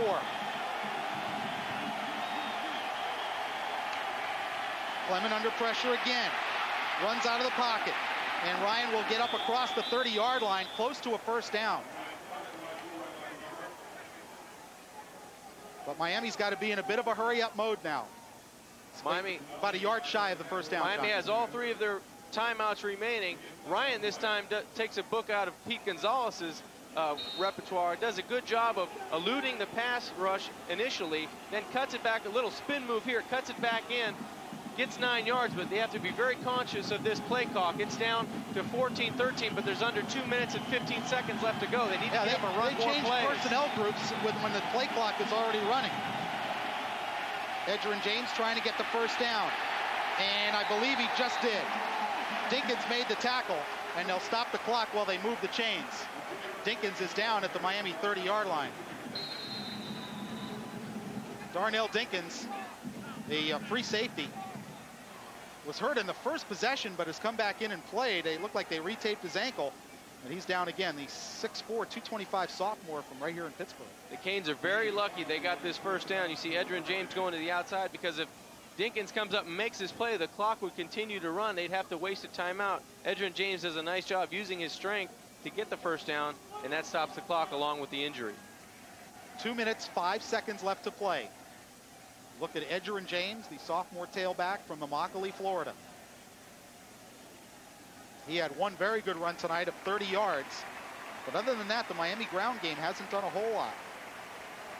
You see Dinkins limping off and trying to run it off, but he looks pretty hobbled right about now. I tell you what, you take a look at Walt Harris on the sidelines.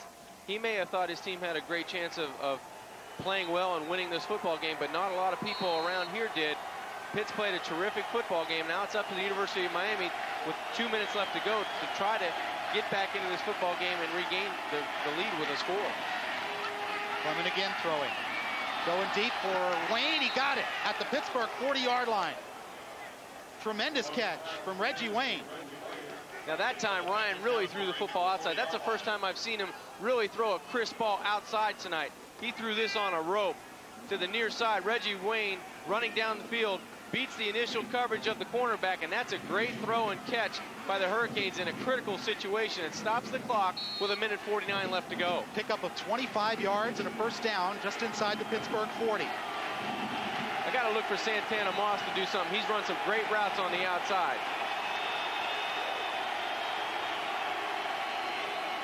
Clement with the blitz on, steps away from it. Ryan passes over the middle, complete to Darryl Jones, and he's inside the Pittsburgh 35-yard line, a gain of 6. Pitt has continued to come after Ryan Clement with pressure, and Miami cannot pick up. There's always 1 or 2 people that have been free. Ryan does a nice job of ducking under the tackle and gets rid of the football. There's a timeout now. It looks like Miami has taken a timeout. Miami has called timeout. 1 minute, 32 seconds left to play. They're at the Pittsburgh 35-yard line. Well, it's been a knockdown drag-out for the second week in a row. We'll look at the Miami coaches upstairs. Larry Coker, the gentleman in the middle, without the hat, with the glasses on. And Bill Miller, the defensive coordinator, sitting just to his left. Curtis Jordan is the wide receivers coach on the left of your screen. And I'll tell you, there's a guy who's got his work cut out for him with all these freshman receivers. Right. And they haven't done a bad job tonight, Frank. They've tried to work themselves into getting open on the outside, but you have to credit that Pittsburgh defense. They've done a good job of pressuring and confusing the timing of the pass plays going to the outside, because I've seen at least on 5 or 6 occasions where that blitzing linebacker or the outside strong safety have come free, and it really screws up the timing of quarterback and receiver. You wonder, where is the tight end in all this? A lot of times they keep him into max protect, but you got to think that maybe one of these times they'll just release him over the middle when that blitz is coming, and Chris Jones or Bubba Franks might be open, or Mondrell Fulcher. They have 3 good tight ends. They haven't really thrown the ball a lot to them. You see the timeouts remaining. Pittsburgh probably doesn't really care much about theirs. No. 1:32 left to go. Walt Harris. And I'll tell you what, this guy comes with a lot of high recommendations, and everybody you talk to says, including the Miami coaches, says this guy is a good football coach. Second down for Miami. 5 yards to go. Officials mark the ball ready for play.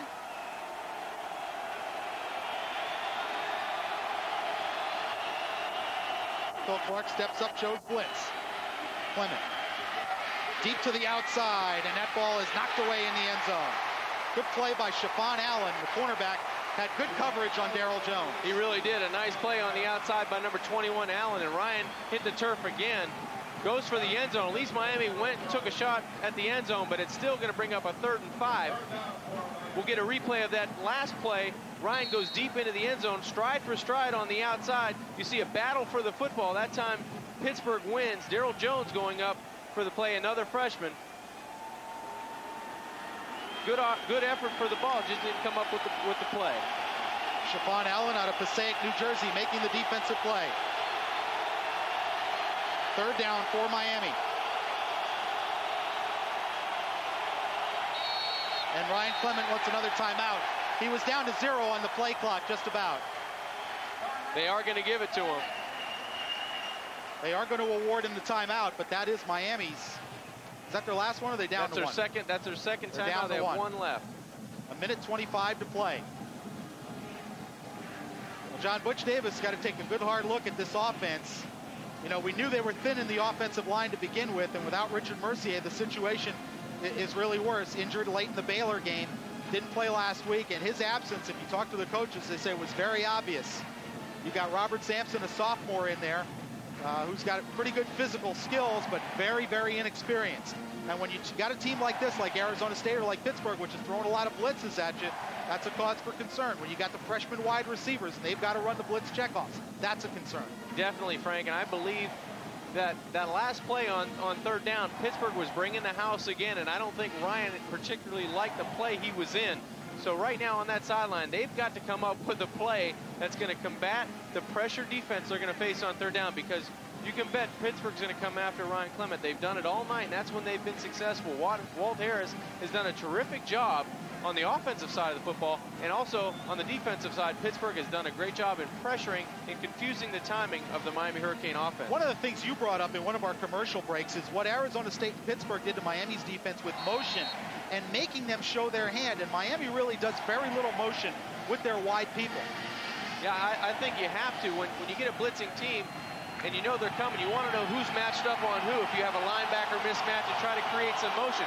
You see Miami set up here just in a basic set. Now motion from Santana Moss. Here comes the blitz. Clement to the outside through the hands of Carlo Joseph, incomplete, and it'll be 4th and 5. Now that's a play you got to make, Frank. Nobody in the flat. You got to put the ball on Carlo Joseph and make it an easy catch. That's a tough play in this situation, but good teams and teams that are on a roll make those plays. Right now, Miami's out of sync, and they're just not making these types of plays. You see, clearly, Carlo has them beat to the flat, and you just can't make the reception. That's not a good throw. 1 minute, 22 seconds left. It's down to this, 4th and 6 for the Hurricanes.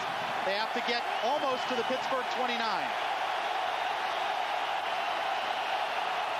Clement under pressure, steps up, delivers over the middle, intercepted. intercepted by Jenkins.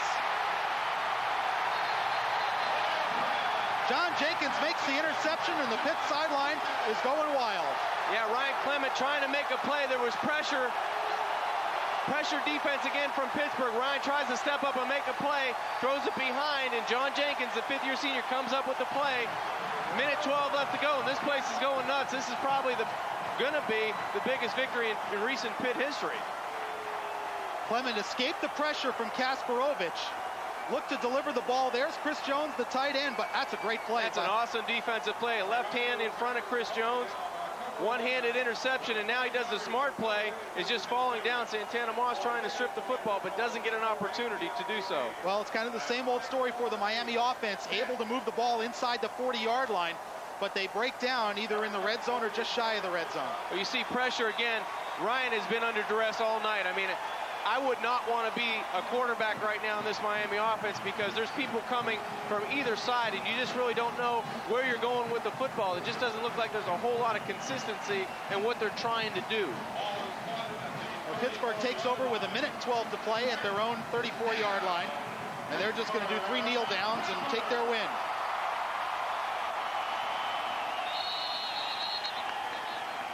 The last time the University of Pittsburgh beat the University of Miami was 1976. Now, they haven't played every year since then.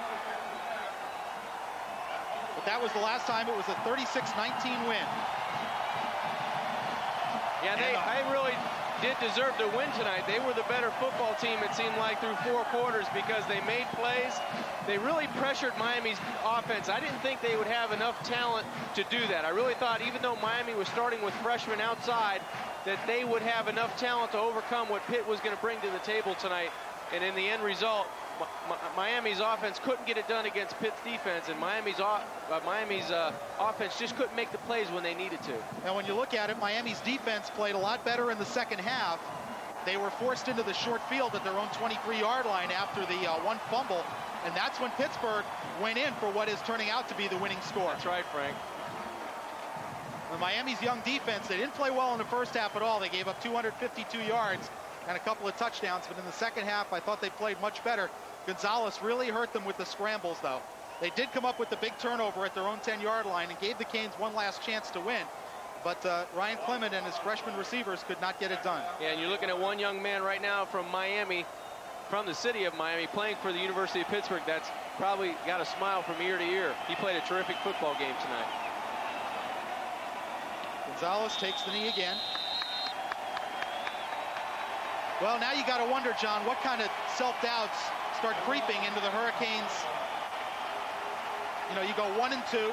And you go one down in the Big East right off the bat. You go one down in the Big East right off the bat, exactly, 0-1 for the Pittsburgh Panthers. And you got to wonder, you know, what kind of self-doubt creeps into the mind? What's going through Ryan Clement's mind right now? Well, there's huge disappointment. There has to be huge disappointment in Miami coming up to Pittsburgh thinking that they're a better football team. They haven't played well. Let's put it together against Pittsburgh. They're a team that we should beat. We're expected to play well against them.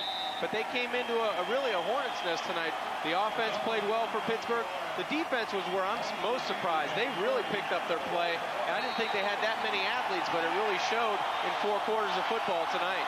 Well, you can tell by the reaction of this crowd and the Pittsburgh football team that even though Miami is down, they're down athletically, they're just coming off probation, it's still special to beat the University of Miami, and it certainly is for these Pittsburgh Panther kids tonight. Oh, it has to be. You know, it's a great feeling to win a game, to go 3-1, but to beat Miami in the first Big East game of the season, it's just a terrific feeling for Pittsburgh, and just an enormous loss and disappointment for Miami. Butch Davis trying to fight his way through the crowd of fans that have come onto the field. And this place is going a little bit berserk. They haven't had a chance to do this in a long time. And you take a look at Ryan Clement, just feel disappointed for him because he was under duress all night. There's really nothing he could do. And they're going to bring the goalpost down. You know what I wonder, though? What do you do with the goalpost? I really don't know. Bring it down.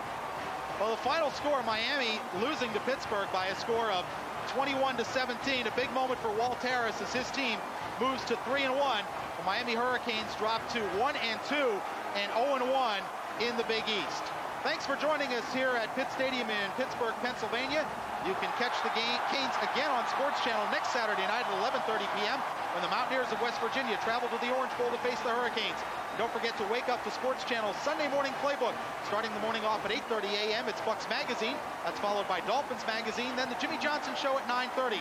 At 10 o'clock, it's an hour and a half of in-depth NFL pregame coverage on Sunday Morning NFL. Then we go to Jacksonville at 11:30 a.m. for the Tom Coughlin Show, Beyond the Concentration Line. That's all right here on Sports Channel. For now, for John Kajemi, I'm Frank Fort, saying goodbye from Pitt Stadium, where once again the final score, the Pittsburgh Panthers 21, the Miami Hurricanes 17. Good night, everyone.